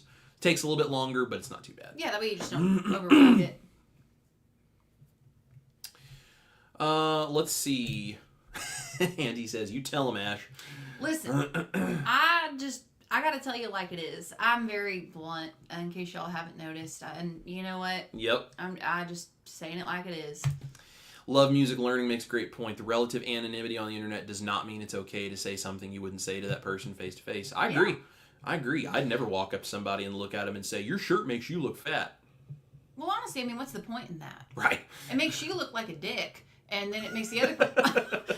I'm serious. You're not wrong. I mean, even whether it's online or in person, if you walk up and say something like that, it makes you look like a dick, and then it makes the other person feel terrible, and it makes them go through this. And it's so what are you benefiting from that? Hey, what is the purpose of it? You know that sweatshirt you really like and makes you real happy? I think it's stupid. Okay. I left first grade a long time ago. Right. We ain't got time for that. Maggie, the substitute teacher, is here. Happy holidays, supporting the fun and festivities. Thank you, Maggie. She has an amazing channel, by the way, guys, and she is very supportive of the channel. We love her. You just made my husband bust a gut. He co-signs that advice. There you go. Crystal says you two are fun together. Well, listen, we try to be. We're nuts. That's the thing. We just don't care. That's all it is. Amy says we love you two, Chris and Ash. Let's see. Lynn says, haha, great advice, Chris. Maybe you need to run a cooking dating channel combo. I'm telling you what. Oh my gosh. I'm telling you what. Maybe so. Here's how to get yourself a woman. Learn to cook. And wear comfy baggy Wear clothes. comfy baggy stuff. That's what it is. Amy says, I still want the love story video. Now it has to include the Grinch sweatshirt. Yes. That's sweet. Chris and I were talking about that, by the way, Amy, because we actually really liked that idea. We've been actually kind of starting to gather stuff for it, but we were thinking maybe around Valentine's Day we'd put that out. So that would be a good one. Sometime around there would be fun. That'd be a good one. Bonita is here. Last year at this time, I committed to 90 days of keto. My progress has been slow, but that's okay. I'm in a better place than I was 1 year ago, so here's to another great year. Absolutely. Oh, fantastic. And so whatever you did this year, just do it a little bit more the next year. That's right. And then do it a little more the next, and just keep it one day at a time. That's all you got to do. All you got to do. It is not an overnight change. You didn't get to a point of unhealth quickly. You're not going to fix it all quickly, especially because you have to change your whole psychological outlook on all these things, because we have been so conditioned to do things a certain way, and we have to unprogram all of that. Yeah, it's a lot. Patricia says, I have long hair and lost half of it due to extreme stress. 4 years later, it's all back and curlier than it was. Aww, there you go. That's awesome. another thing. Stress and cortisol can it ruins cause that. it. Yep. Let's see. Rana Richardson is here. Been 179 days on carnivore, went on vacation, got off track, and can't get back to just carnivore, I believe because of the sweet tooth. Rana, I understand. It is very difficult. So here's what I suggest. If you're trying to kick a sweet tooth, go carnivore. As soon as you start craving something sweet, you have bacon, you have beef, you have eggs, you have a chunk of butter. It's beef, butter, bacon, and eggs, just like Dr. Berry talks about. And when you eat until you're not just stuffed, you're very stuffed. I had to do this because if you're craving a sweet or you want something that's not carnivore, the minute you start getting hungry, you're going to have a lot harder time saying no. So use that to squash those cravings intentionally, and then you'll be able to get back on track off that. That worked for me. I'm not saying you have to do that or it will guarantee that it's going to work for you, but that's my advice because that's what worked for me, because I had a hard time a couple of times. Ash can tell you there were times that I craved things, and that's what I'd do. I would eat as many beef patties and as many eggs with a whole bunch of butter as I possibly could fit inside myself. Yeah. And that way, if you're not even close to hungry and you're still craving sweets, you can then identify that. You say, that's an addiction. Yep. That's a problem. And it shines a light into that little dark corner of your mind. Yep. Cranky Carnivore says, based on my wife's experience, I believe the instruction manual would require daily revisions. You ain't wrong. You're not wrong. You're not wrong. But you know what? There's a man who understands. Yeah. And he says, I get it. Based on my wife's experience, I don't know crap about this. Right. Love it. I also just love that username. So funny. That's so great. Amy says, I did exercise bands as part of my therapy for my hip. That's cool. awesome. Yeah, exercise bands are such a great thing. Air Frying Auntie sent us a $10 super chat. Auntie, you're just the greatest. Love you guys. We so love positive, you. supporting, uplifting. We love you, and you are supporting and uplifting and positive for us too. And Yes. that's the thing. Like, you guys don't realize sometimes we need this as much as you do. We just happen to be the ones on the screen, but all of us are here together. We need you guys as much as I hope maybe you might need us. Again, we created Chris Cooking Nashville based on our own needs and what we wish was Yes. around when we were doing this. Absolutely. So you teach us, we teach you. That's the part of the community. So we're all in this together. no, right? we're not. No, I hate that song. It's like, that babe. I know. But what he said, we're Yes. all in this together. Love music learning. Comfy. That's right. Comfy. I'm Try comfy. saying that word normal again. That's You won't. right. Yep, you guys will Won't. never hear it the same. Juju says, I've recently noticed a reframe of my own thinking to myself. Why would they wear that in public to think, wow, I wish I had that person's confidence? I totally suffer in confidence. Absolutely. Well, I'll tell you what, you hide that very well, because when we met you, I thought you were just a super powerhouse confident lady. So God bless you for all you do. And I agree. I'm the same way. I look at things very differently now. Janelle says, thank you for all you do. Janelle, we thank you for all you do. Yeah. Andy Milady Laugh-A-Lot is here, says, I'm late to Hey. the party, but I'm here. I'm so glad you're here. Mary Swick says, need the iodine video. Mary, it has been linked on my YouTube channel, so if you swap over to YouTube, in the comment sections in the live chat on these YouTube videos on either of the YouTube channels, that link is there. I don't know if there's a way to drop that in for you on Facebook, but But it is linked there. And if you can't find it, send me an email, info@chriscookingnashville.com, and I'll send you the link when I find it too. Yeah. And keep us posted too, like once you start using iodine. Yeah. Come back and tell us how it goes, because we've heard a lot of really great stories, and we would love to see what you think about it once you actually get going on it for sure. Yep. Absolutely. A bunch of people saying hi to Andy being here. Yeah. Juju says the dopamine hit from turning one tiny seed into 20 pounds of tomatoes. Dude, just saying. Oh my gosh. Lynn says, just say what you mean, Ash. I used to be really when I was younger, very like politically correct at all times or whatever, and I think it's gotten worse since I've cleaned up my diet, but there's just no filter. I'm just like, I just ain't got time for this. Like, no. Yep. Lynn, you're funny. Andy says, OMG, saw a reel someplace, put all the dating apps together, call it What's Left. What's left? I love it. Amy says it's a good thing he didn't say that to Ash. If he would have said that to Ash, I would have had some choice words, and I would have just blocked him from the beginning. You know, honestly, though, I was telling Chris, I mean, like, not to go back to the whole women's health thing, but, you know, I lost 100 pounds. And even at my heaviest, no one ever told me that I was overweight or fat. Yeah. I mean, truthfully, I never got that.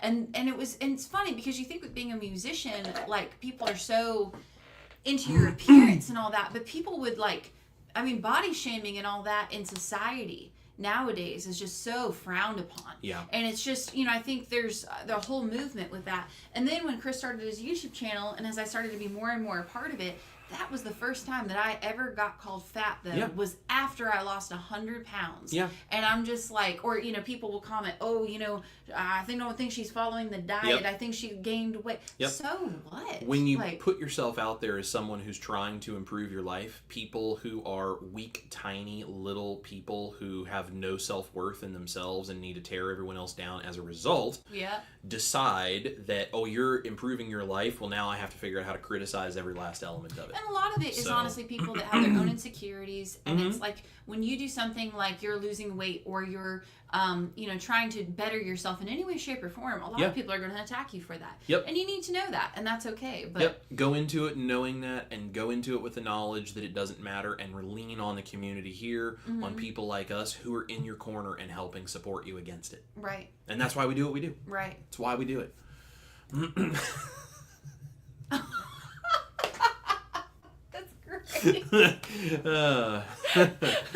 Yeah. Patricia just gave the whole love story video that's coming out. That's our script. The love story. Ash walked into the Guitar Center and Chris showed Ash's Telecaster. Oh, Patricia, thank you for everything you do. Oh, we appreciate you. Lots of good laughs this morning. I like it. Oh, goodness. Cindy says, I just put up our Wednesday live stream with the title, How to Rid Yourself of Bad Habits. Love it. If you guys didn't know, Cindy does live streams, and amazing live streams, she and Brian are amazing. They're the best. Let's see. Oh, and I think, is that the iodine link? Yeah, it looks like the iodine link. It's huge, but there you go. On Facebook. But there you go. It's on Facebook now. Thank you so much, Chanel. You are a rock star. Yep, there we go. Carnivore K is here, says, I'm late driving. Well, that's okay. Oh, We're so glad to see you, Kay. Thank you. And Juju says, I fake it well. I'm extremely introverted extrovert. I'm not the girl to ask to do things on the fly. I have to mentally prepare for energy requirements in advance. I hear you. Yeah. I understand. I think a lot of people are that way. I totally understand. Let's see.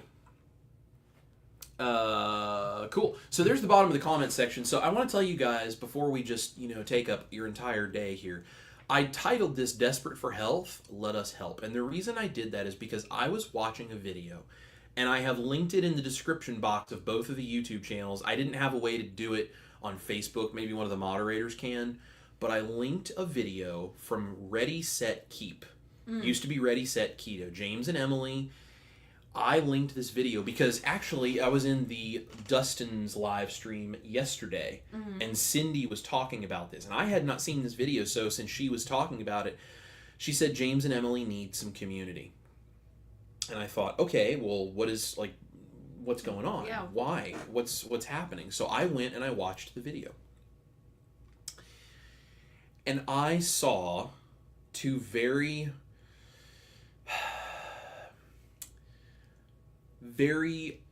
honest, transparent, and hurting people. in that video. And they were struggling, and it's not that the struggle they're going through is like, the end of the world kind of struggle, but I totally understand how they feel. Right. So I linked that video down below. I'd love for you guys to do me a favor, go watch that video, thumbs up that video, give them support in the comments section, subscribe to their channel if you haven't yet, because James and Emily, we met them at KPL, and I've subscribed and followed their channel for a long time, but for a long time they also weren't putting out videos, and they are again.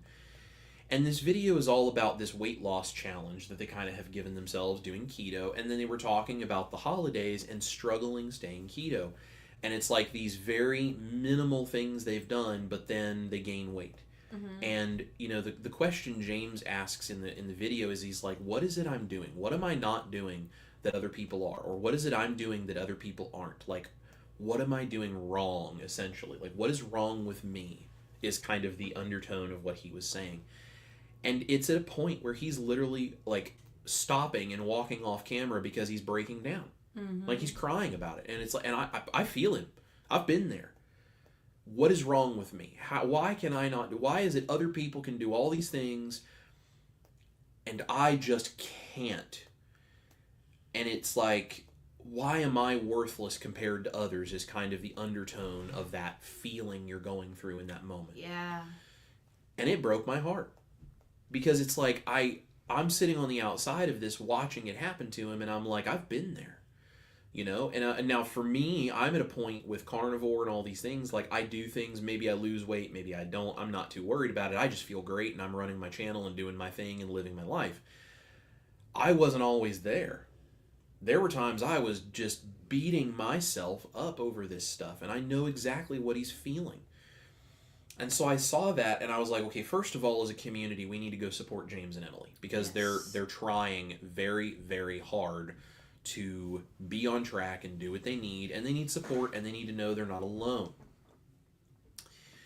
The other thing, and this is something Ash and I talked about, and I wanted to know what you guys think of this. We have talked about doing some more extended series-based videos. Mm-hmm.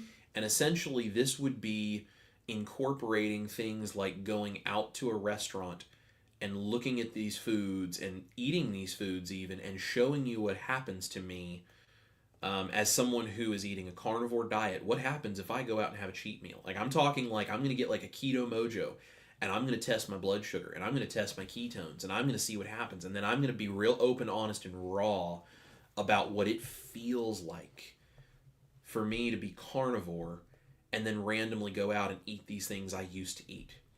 That would be kind of a first video, and then it would attach to a second video where I would show you how that standard version of that food is made. I would actually like go into like recipes of like, here's how I used to make this stuff myself, because most places we go out to eat, I also made that stuff at home for myself. Like, I cook all that stuff, and I know how all those recipes work. So I could show you, well, here's why this is doing it to you, because here's even the cleaner home version. Look at the junk that goes into this. This is how it's made. And then I would link that to a keto or carnivore version of that food and show you, this is why I make this stuff at home. And the reason that I was thinking about this is one of the things James talks about in that video is going out to a Chinese restaurant. Mm-hmm. And I think it was maybe with friends or with like a work thing, or I don't know, some reason he was there though. And he picked the most keto things he possibly could, like chicken and broccoli, beef and broccoli. Like, didn't eat the rice, didn't eat the, the crazy stuff, whatever. Knowing like, okay, yeah, there's probably some seed oils and some other junk hidden in this, but this is the best I can do. And was really careful to eat like a normal portion and not overdo it and all this stuff. And he still was like, I had 7 pounds of extra fluid and weight on my body the next day. Mm. That is so disheartening. Yeah. When that happens to you. I get it. But so many people are just completely unaware, I think, of what goes into foods like that. Because if you're not cooking that at home, how would you know how that recipe is made?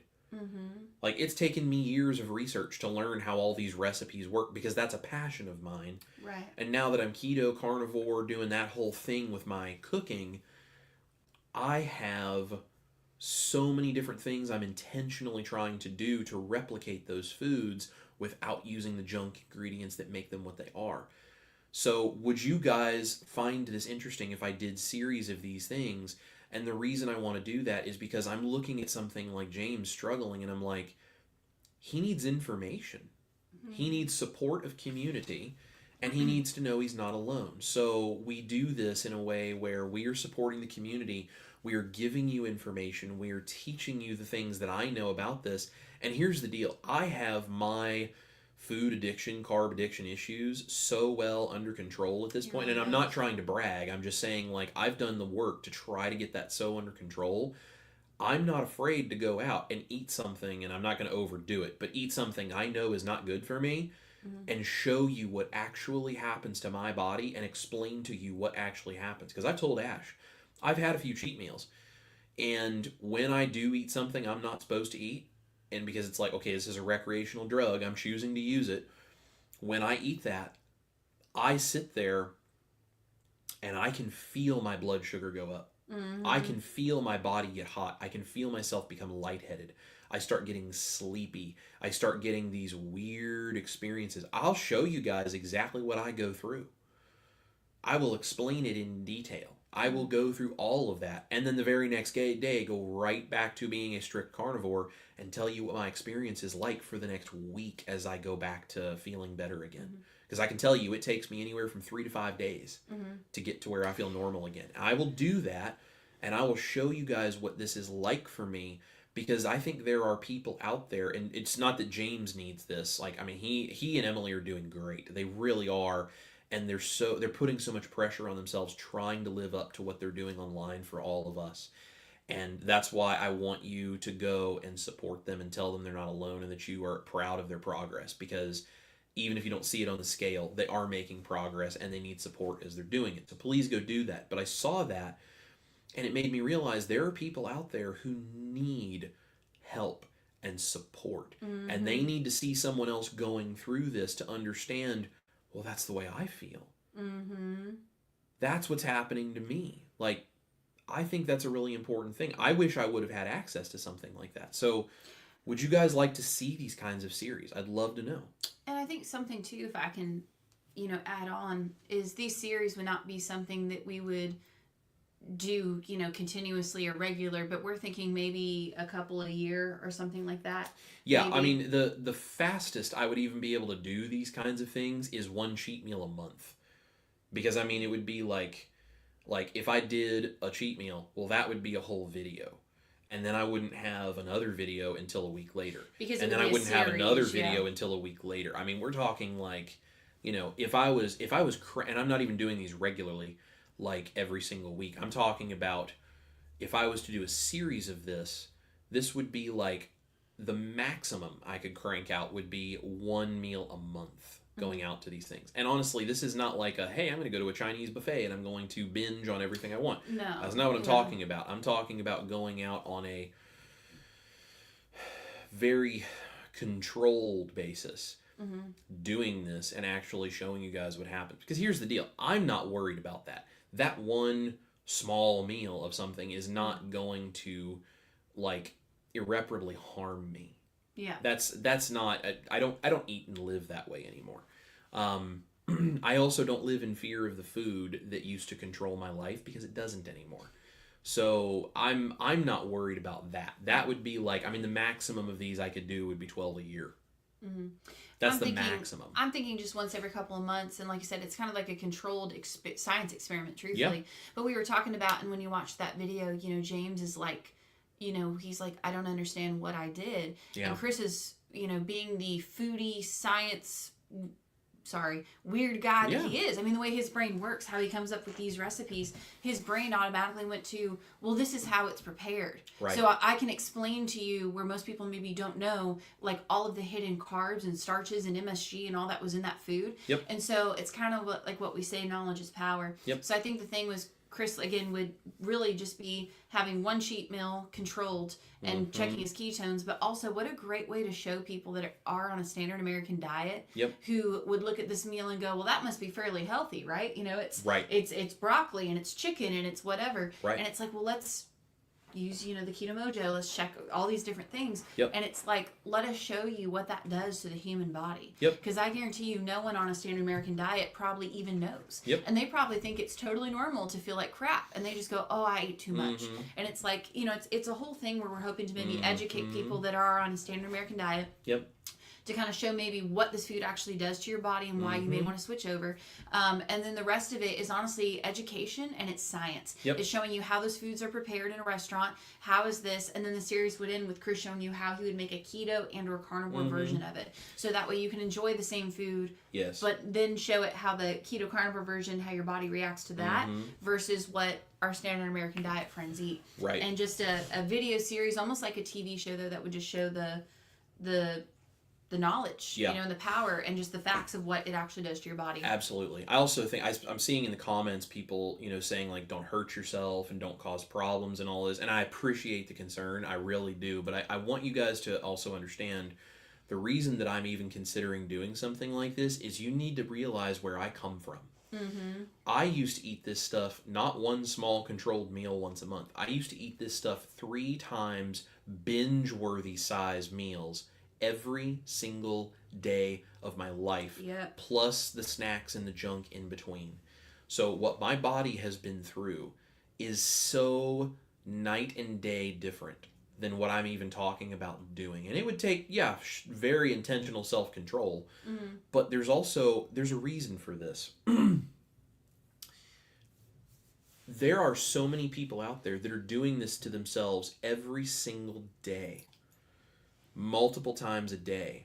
And when you say, you should do keto carnivore, it's going to fix all of your health issues, look at my 6-pack. People don't relate to that.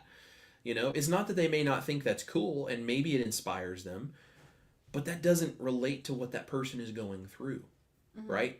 But if I'm saying, okay, here's what I do on my keto and carnivore lifestyle. Here's this one meal. Look what happens to my body. Let me explain to you how I feel about this. And now let me go ahead and show you what happens, what it is I do to clean all this stuff up, explain to you why that was happening, and what I do to get cleaned up off of that. There is no reason. I mean, I'm not diabetic. I am not someone who is like teetering on the edge of going off the rails. I'm not someone who has any massive acute medical issue to worry about. Like I'm a 36-year-old guy who, my body can handle these things. And and I've told you guys, I'm open and honest about the fact that there are times for special events I choose to have cheat meals as it is. I already do this because I know it's a drug. I know it's not good for me, and I choose to do it. It's the same reason someone decides to have a glass of wine. It's the same reason somebody chooses a more illegal sort of a substance, Like, it's not good for you, but we're human beings. We're a full-age, adult, consenting human beings to choose to have these things that are made available to us. But the problem is that people who are keto and carnivore see it as a poison, and people who are not think we're crazy for seeing it that way. So what if we actually show what happens?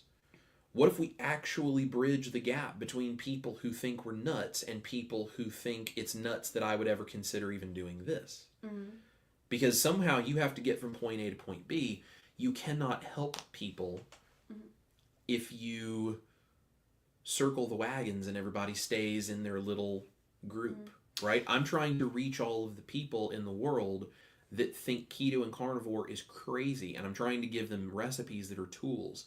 And I'm not saying that, this would, again, I'm not saying this is just like a regular thing, that I'm going to be doing this, a meal every single week like this, because that would ruin my own health goals for me to do it every week.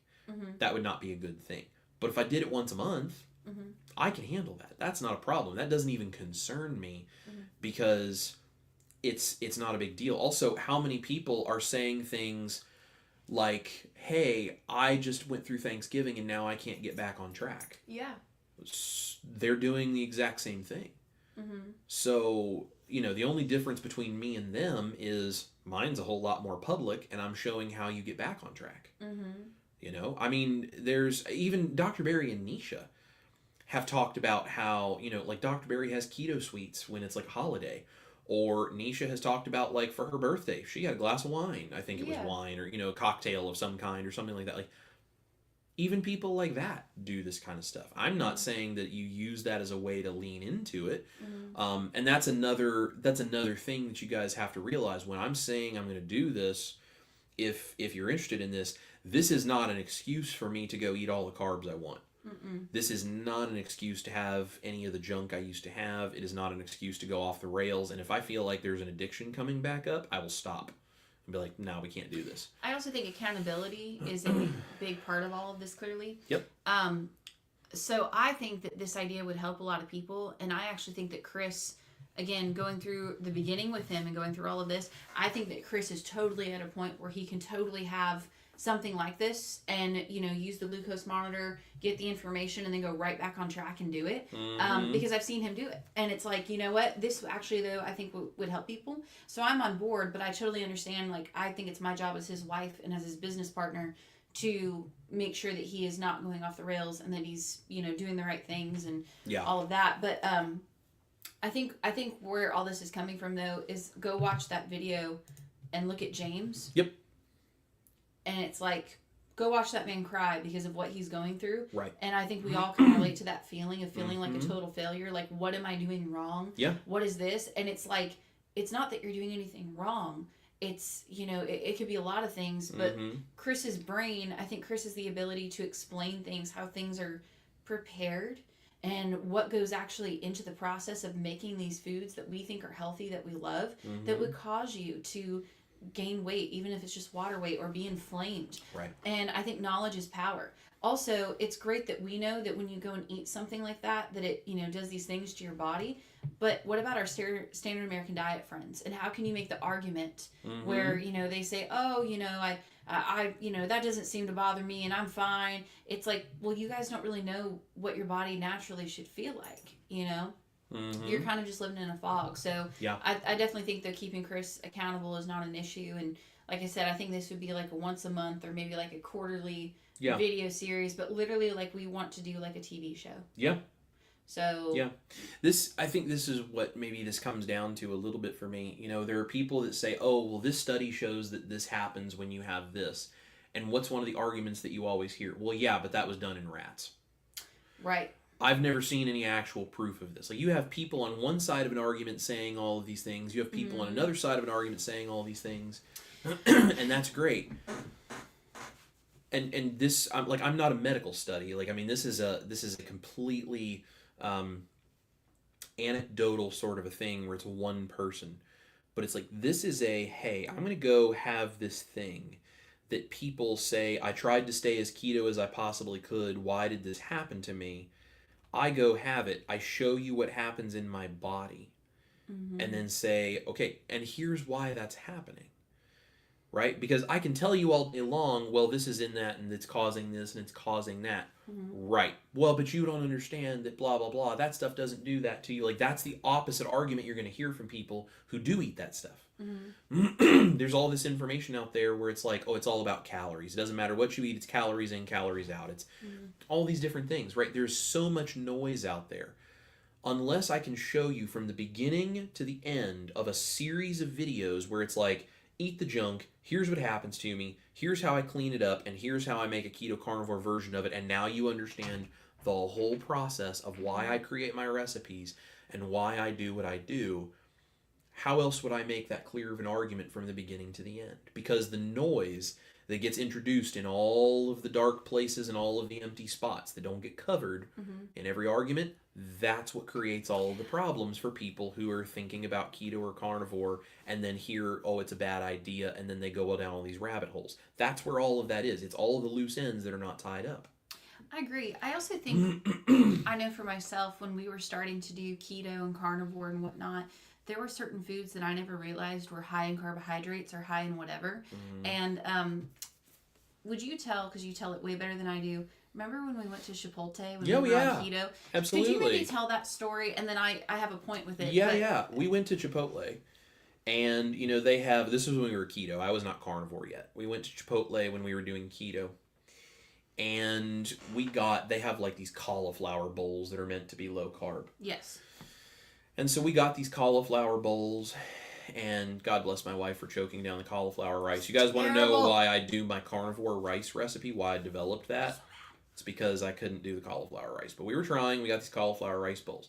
And we sit down to eat, and I wasn't paying any attention. She had gotten hers, and she got the corn salsa. And she was super excited about this because she loves the corn salsa at Chipotle. And I was like, did you get corn? And she's like, yeah. And I was like, that's really high carb. And I realized the way I said it was very judgmental, and I really felt bad about it because it made her feel really terrible. And she was like, she apologized to me because she didn't realize that corn was that high carb because we were new to this. And it's like, and I felt like a total tool because it was like I was being rough and aggressive and all this. And this is before I had carnivore in my life, so I was much more mentally unstable than I still am. And I felt terrible, and I still feel terrible about that. Like, it's still, I can remember the way that she looked at me and said she was sorry. And it's like, that wasn't really my point. I wasn't trying to make you feel bad, but I came across as a real jerk. And she didn't know that corn had a whole bunch of carbs in it. And I was like, well, it's basically just pure grain corn starch sugar. So Chris had done hours and hours of research to learn all of this and the seed oils that are in that food and all this stuff. And so it was a thing where it's like he didn't know what he knows now. Right. I definitely didn't know because to me growing up, the idea of having corn is a vegetable. Corn is a veggie. Is healthy. Right. Chipotle was considered healthy lunch alternatives, healthy fast fresh food. Like, and so I did. So I ate the cauliflower rice. I had the seed oils. I had the corn, and it's like. And you felt terrible the next day. And I felt terrible the next day. But then it's like, well, now I feel like I'm a failure because it's like, well, I didn't know that corn, and then especially then we did research on how they make that corn salsa and the stuff that they add into it to make it that sweet tasting stuff and all that. So then I felt dumb and I felt terrible because I'm like, well, I didn't know this had high carbs. I didn't know that this had sugar. I didn't know whatever. So then I'm gaining weight. I feel terrible. I'm inflamed. And just like James in that video, it's like, well, what did I do wrong? Well, you didn't do anything wrong. You didn't have the knowledge. Yeah. You didn't know how that food was prepared. Right. There's something in that food that and sometimes maybe you do the research. Maybe you don't do the research. Yeah. Maybe even if you've done the research, you still don't know because it's hard to find out what a restaurant puts in their food sometimes. Right. Especially because a lot of that stuff, I mean, look about the whole maltodextrin controversy with Element, that whole thing. I mean, sometimes it's not even on the label anyway. Right. So it's like, okay, so as you're trying to figure out what all this stuff is, if you don't know, how do you find out? Who is going to tell you? Yeah. There's all of this information out there that tells you 100 different things on all sides. Don't you guys wish that somebody would just eat the damn thing and then tell you what happens to their body and show you what happens on a glucose monitor, on a keto monitor, what happens to their insulin, like all these things, and then shows you here's how it's prepared with all of the junk that's in it, and now here's how you can have a better version that won't do that to you? Yeah. Don't you wish you could see from the beginning all the way through that process to the very end? And people are still going to have their own opinions, and they're still going to think that there's things in it that aren't true. That's fine. I can't fix that. What I can do is try to save as many people as possible in the world by putting myself in the midst of the fire to help pull them out of it. Firemen do not save people in a burning building by standing on the outside and just hoping that people find the door.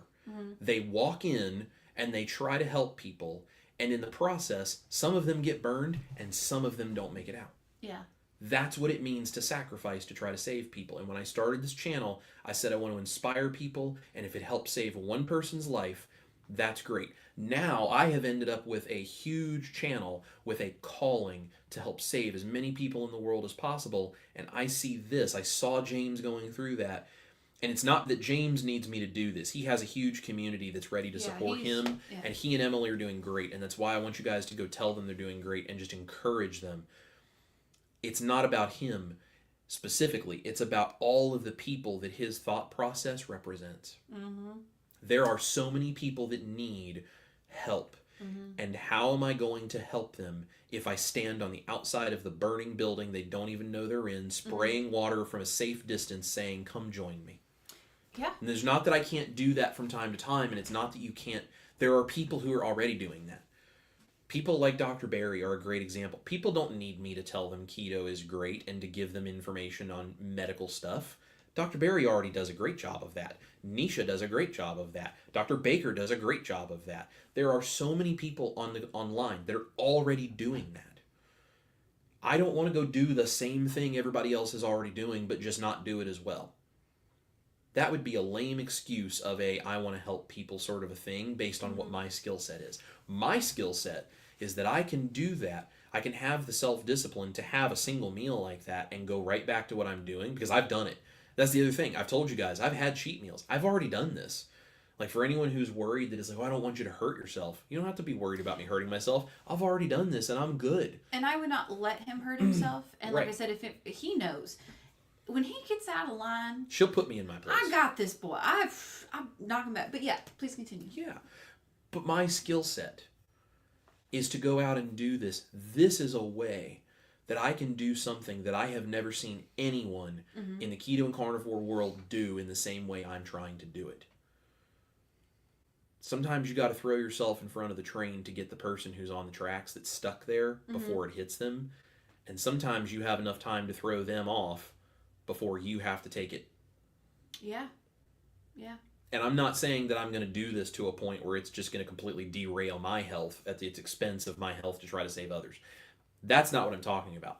I'm talking about the one time that I would have something like that and I'm really not feeling very good after eating this. I've already been through that. I went through 30 plus years of doing that to myself every single day. My health is in so much better control. I have so much more going on in my life now than I ever dreamed. And it's like, you know what? It would be a waste for me to feel like I can help people and me say, well, I just can't do that. It's going to raise my blood sugar and, you know, that's not good for me. Like, that's because of the skill set I have. I feel like that would be doing a major disservice to people that I can help. I really do. And that's why I'm even thinking about this, because there are people that need help. I was one of them. I agree. I'd also like to add, you know, when he had this idea and we started to talk about it and everything, we've kind of talked in depth, which is why we're throwing it out to you guys now to kind of get feedback and let us know. Yeah. Because again, our whole purpose on why Chris Cooking Nashville was created was we wanted to create a community and we wanted to share the knowledge of things that we learned from people like Dr. Barry and so many others that literally changed our life and is the reason why we're such different people in every way, shape, and form. Yeah. Not just with weight loss, absolutely, but physically, mentally, emotionally. I mean, we're like just different people than we were a couple years ago in so many ways. But, you know, I was telling Chris, I said, I feel like this series, especially you having this cheat meal once in a while and showing like what it does to your body. When I was on the standard American diet, I would go and get a big sweet tea and I would get, you know, what I thought was healthy, good foods, and I would eat it. And within 20 to 30 minutes, I would have heartburn. And when I would say something to other people, they're like, it's just because, you know, you're 25. That happens when you turn 25. Just happens as you get older. The older you get, the worse it gets. The worse it gets. And then, like, my body and my joints would be stiff and they'd hurt. And, you know, same thing. Oh, it's because you're getting older. Yeah. And I would feel my blood, what I now know is a blood sugar spike. And I would feel emotionally unstable a couple hours later. And I would feel out of breath. I literally would find it hard to walk from place to place in my 20s. And so I always thought, well, man, I just need to go work out. And, you know, maybe that's what it is or whatever. It's like people on a standard American diet think that after you eat anything, that it's just normal and natural to feel that way. They have excuses like, well, I probably just need to work out or, you know, oh, I'm just getting older and that's why I have this problem. Yeah. That is what we are told in society. Yep. That is like the normal base. And so I think to show that like someone who doesn't eat that way feels great all the time and you have the facts and all of that stuff and then you go have one meal, which mind you, most people eat, you know, three of these plus snacks during the day and at night. And it's like, just have one meal and show what that does to your body and to your blood sugar and how you feel. And it's like, that is not normal. Right. And so when I say, I think you should try a keto, you know, carnivore lifestyle, a low carb, a proper human diet, this is why I'm saying that. You just presented them with facts instead of just throwing them some information and trying to get into a debate. Yep. I think it's also an important thing to recognize, Dr. Barry says this in live streams and things very regularly when it's like, try keto, try carnivore, do it for a month. Mm-hmm. A generally healthy person can do just about anything for a month with no lasting damage. Yep. Right? Just within reason. I mean, you don't want to do stupid things. But generally speaking, you can do just about anything for a month without it harming you. As long as my metabolic health is in a good place, doing a single meal is not going to cause any kind of permanent damage. Now, if I was teetering on the edge health-wise and I did not have the ability to do this kind of stuff, that would be a really bad idea. I'm not at that point.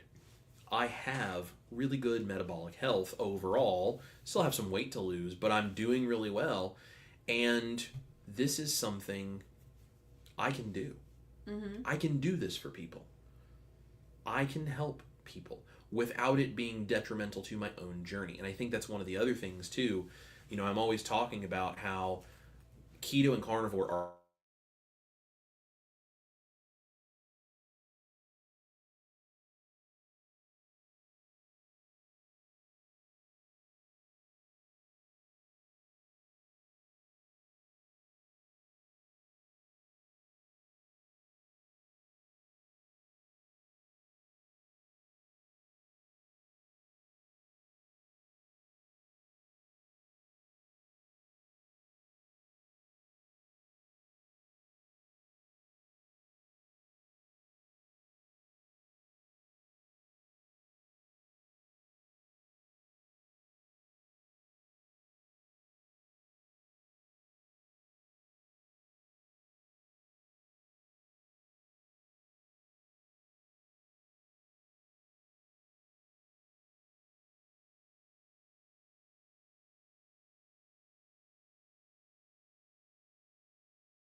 Okay, I think we're back. Oops. I think we're back. Let us know if you guys can see us and hear us. I think our Wi-Fi, just for some reason, I wonder if something happened outside. I think our Wi-Fi just shut. Our Wi-Fi shut off for some reason, and then I had to get reconnected to it. So let us know if we are back. Let us know that you can see us. Yes, we're back. Okay. So, I honestly don't remember what I was saying because it just completely disappeared on me, but I'm glad that you guys are still here. Thank you for that. Anyway, all of this is to say, one thing that is not good for me in a small and limited amount is not going to be detrimental to my long-term metabolic health. I am not at that point in my health where it would be that bad. There are people who are. So let me tell you a couple of things that this series would not be. It is not about bashing restaurants or chefs or any of these other things. It is not about any of that. It is not about bashing corporations specifically. If that kind of happens as a sort of a sidebar of whatever, it's like I'm not trying to bash them, but I'm just trying to give you guys information, and if that makes them look bad, sorry, it's not my intention, but you need information. This is not an excuse for me to get to go eat a whole bunch of things that are not supposed to be a part of my diet. I don't do that generally anyway. There are occasions where I choose to have stuff, but it is minimal, and it is purely because It's a celebration, and it's an intentional choice. I'm also saying all of the time, you know, being super clean lion diet or something like that is great. Not everyone is willing to do that, but if we could even get the world to go 60 to 70% of the way towards carnivore, look how much the health of the whole world would change. So yes, I think the cleaner and better you can be about it, the better and healthier you're going to be. I absolutely agree with that. But I'm not here to try to tell everyone who already buys into the keto carnivore thing that they're doing it right. You already know you're doing it right. I'm here to try to help people who think this is wild, wacky, and out there and crazy and a fad diet, and show them, no, here's what I am 99% of the time when it's clean, and here's what happens to my body that 1% of the time when I have something that you and all of these other people who eat this way think that's not harming me. That's the healthy stuff. Look what it's doing to me. Look what happens to my body. Look what actually happens, right? I'm not in any way promoting that anybody go out and do this. I'm talking about me doing this and then showing people why you shouldn't do this. And if you are doing this to your body every day, this is why you should consider stopping that. Because people who are already healthy can tell people who are unhealthy all day long, don't do this, don't do that, do it my way. But there is a big dividing line between those two groups of people. Mm-hmm. There's a huge division between those two groups of people. I am trying to figure out how we bridge that. And I have multiple things that I've thought about, different ideas.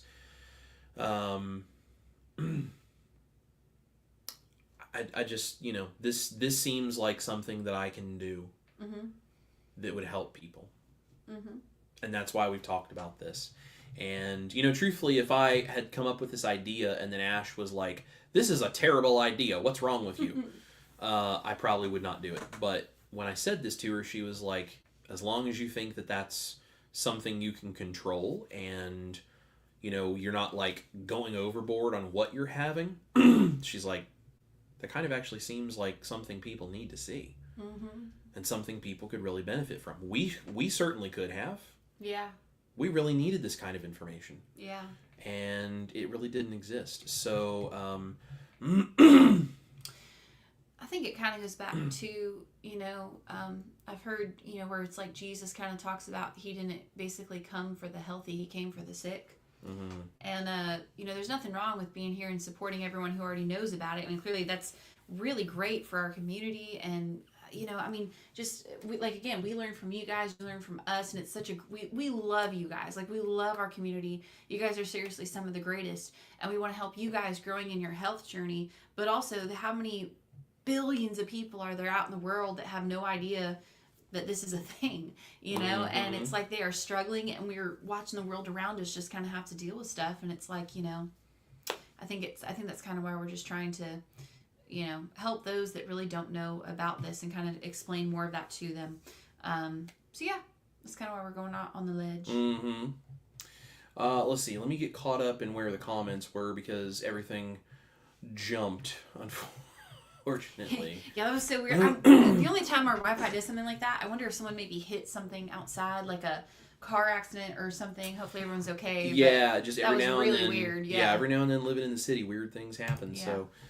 Cindy says, for those that don't know, James had lost 100 pounds and Emily had lost about 70, I believe. They have backslid since then trying to maintain. It's hard. That is so hard, and that's why this matters of, like, you need this information to know why when you do something like that and you even think you're doing the best you can, why maybe you're getting the results you are. Yeah. And it's, you know, it's just important for people to have info. Angela says, I would be worried about you hurting your body doing something like that over and over again. Right, and that's the thing. This is not like I'm going to do this 2 or 3 times a week or even every week. This is like once a month. And, you know, again, a generally healthy person can handle something like that once a month, and it's not an issue. I mean, there are even people out there that, I mean, they carb cycle where they intentionally eat carbs once a month or for like a week out of the month or whatever. I'm not promoting that. I'm not recommending that. I'm just saying, like, our human bodies can handle this. The fact that I could eat what I did for 30 plus years and still be standing here, sitting here in front of you alive, shows you just how much our bodies can actually handle. So,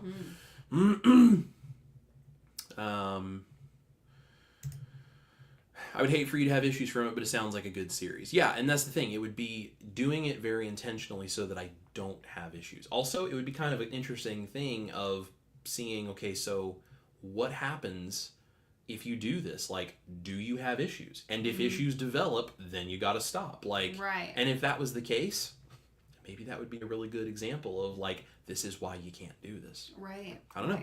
I don't know. Look, it's an experiment. So, Amy says, I would love if you made these videos because I wanted to do this very thing, but I can't because I get extremely sick from certain foods and can't. So I could share your videos instead. Absolutely. And I think more than one person has wondered about this, but no one talks about it. No one talks about this. And it's like, am I going to get super sick? Maybe. But if I am, I'm going to show it to you online and you're going to see every bit of it. I'm not like if I'm in the bathroom puking or something, I'm not going to get a video of that. But I'll tell you about it. Vicky is here, says 77 years old and a 4-day vacation, ate meats, etc. to stay ketovore, still have 3 weeks of joint pain after getting home and being able to make my own food. And that's the thing. What was in that stuff that caused that? Right. Why? Why did that happen? Lynn says that's a huge sacrifice on your part if you do those videos, Chris. If you decide to do it, I think it would be helpful for others, so thank you. I agree. And I mean, listen, I'm not in any way going to disagree with you that it's a sacrifice. It is, and I don't want any, special treatment or recognition for that. I think it's just something I can do to help. It just is. Cindy says, I have to say, Brian and I went to Lee's Recipe and bought an 8-piece, only the chicken. I had a drumstick, wing, thigh, and breast. It was breaded, not the crispy. I felt fine after and now too. So see, this is the thing. You can have something like that. Depending on how strict you are, you may or may not notice an acute response. But what actually happens to you over the next few days? Yeah. Maybe it's nothing. Maybe we find there are certain restaurants that have things that don't cause too much of an issue. I mean, it would be as much of a great thing for me to know that as any of you. Right. And it's also just knowledge, because then if you're eating out and let's say you're carnivore, ketovore, you might be able to have the knowledge in your back pocket to know, like, oh, how that's made probably won't make me feel very good. Yep, absolutely. Angela says you could get a continuous glucose monitor to monitor things. I suppose that would help. Absolutely, and maybe I would do that. Maybe I could do something like that. And Patricia says, I support the concept. If the cheat meal does become a problem, you could skip that step, but the science would be great. Absolutely. Yeah. The other thing, too, is we already know that I tend to handle cheat meals a lot better than Chris does anyway. So the other thing is if that did become a problem for him, maybe from time to time, I'd be more than happy to, just switch roles and let me eat it and monitor my, thing. And that's, again, going back to the difference between men and women's bodies. So that's another scientific factor. Right. So, yeah. Absolutely. Totally. Juju says, some of us are more sensitive than others. I knew something was up with Element. I swelled up after the packets, but not the cans. With my lupus, I can guarantee that it's corn or potato maltodextrin. Right. And that's the thing. Like, what's in this stuff? Like, this is why it matters, right? Based on my own intolerances, most are not that sensitive. So, yeah. And that's the thing. Some people have different responses to this. So, Step It Up Podcast is here. Says, if any women are looking for a women's accountability group, I've lost 155 pounds naturally, and these ladies really helped me. Oh, that's awesome. That's cool. Patricia, Chris, the explaininator. That's right. Yep. Juju says, I got the chance to make Belgian chocolate truffles with a White House chef. I went, I did it, it was amazing. I was fine eating them. A diabetic would react differently. True. And that's the thing. You have to know yourself because we're all different. I know I would be able to do this and it wouldn't send me off, hurtling down the side of the mountain, and it's not going to put me in the hospital. Some people it might. So isn't it better that I do it so we can all have the information than someone who is like, well, what if I try? What if I experiment? Wouldn't it be better for them to know and then not deal with the consequences if they thought they knew what they were doing and they didn't? Yeah, totally. Because I'm young and healthy and can handle that. Juju says, until we know what affects us, n equals 1, we will all struggle. Yep. She also says, and that was one time in the last 18 months I went off plan because of the experience and ingredient quality I would be utilizing. And I totally understand, it's like, there's a point where it's like, something's going to get all of us eventually. So, are you going to miss out on some really once in a lifetime experience because it's like, oh, well, I can't have that. And for some people that may be necessary because the I can't have that is I will end up in the hospital. Right. Other people, the I can't have that is oh, well, it would just go against my identity as a keto or carnivore person. Right. And you know, everyone gets to make their own decision. That's the thing. Everyone gets to make their own decision about all of this. Cindy says she got to go. She's going to get things done, and we'll catch the rest on replay. Bye, Cindy. Hope you have a great day. Thank you for being here.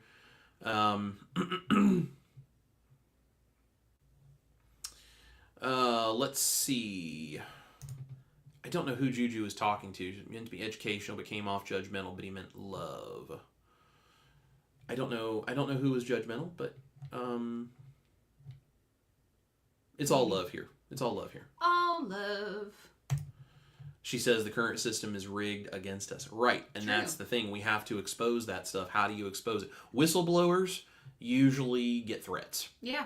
That's the way it happens. So if I'm going to expose things that are in foods we think are healthy,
okay, we are back, and I don't know what is going on with our Wi-Fi, but we're having serious issues today. So there was one comment here I was going to respond to. I'm going to, and then we are going to get back out of here if I can find it. People saying they got to go. Totally understand.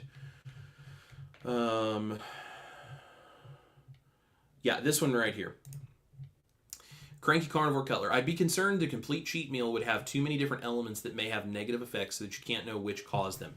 So here's the thing. I agree that there's a lot of different things in this, but I'm not trying to identify one specific thing causing a problem. Mm-hmm. I'm trying to go out, show you what happens when you eat the same meal other standard American diet people would. Mm-hmm. What happens to my body as someone who is clean off of all of that. Then I would show you all the different things that go into that meal and say, this is why this is happening. Like, yeah, multiple things are happening, but that's the whole point. There are multiple things happening, and now I'm going to show you how you can do it better. That's kind of the whole thing. So that's what we were talking about. And James and Emily are the people that inspired me to start my YouTube channel at KPL. I need to drop in and say hi. Yes, absolutely. Juju also says, Chris, we do need you. We need you and Ash's kind, gentle heart. Not everyone can handle Dr. Barry's bluntness. It turns them off, so you turn them on being gentle. I totally understand. But you know what? I value his bluntness so much. It's why I love it. But we all play a role in this. It's just a thing we do. So yeah. Let me just make sure there's nothing else important here. And I know Juju said she had to go. We appreciate you guys hanging out with us, by the way, today. I know we've been here for a very long time, but I feel like this has been such a great live stream, and we've really enjoyed getting to hang out with everybody. Auntie says, I may have spaced it. How will you determine what you will choose during this challenge? There would be a whole bunch of different reasons why we might pick one thing or another. It would be based on things we see other people doing, things that are it would be very common things that lots of people tend to do. Mm-hmm. Like Chinese food, for example, because that was James's experience. That would probably be one. So I don't know. It's a concept, it's an idea. So would love to get ideas or thoughts from you guys on it and see what we can do. So Carrie had bounced in and said, hi, bye. Hi, Carrie, so, bye. All right. Auntie says, best start on a Monday, you guys. Yep, Yep. absolutely. Well, guys, thank you so much for being here. We love every single one of you. I don't know what's going on with the internet, but we're going to get out of here before it happens again. So thank you for being here. We love you guys. We'll catch you very soon. This is Chris Cooking Nashville, my beautiful wife, Ash Taylor. Guys, eat your meat, love your life, and we'll catch up with you all very soon. Bye, Bye. guys.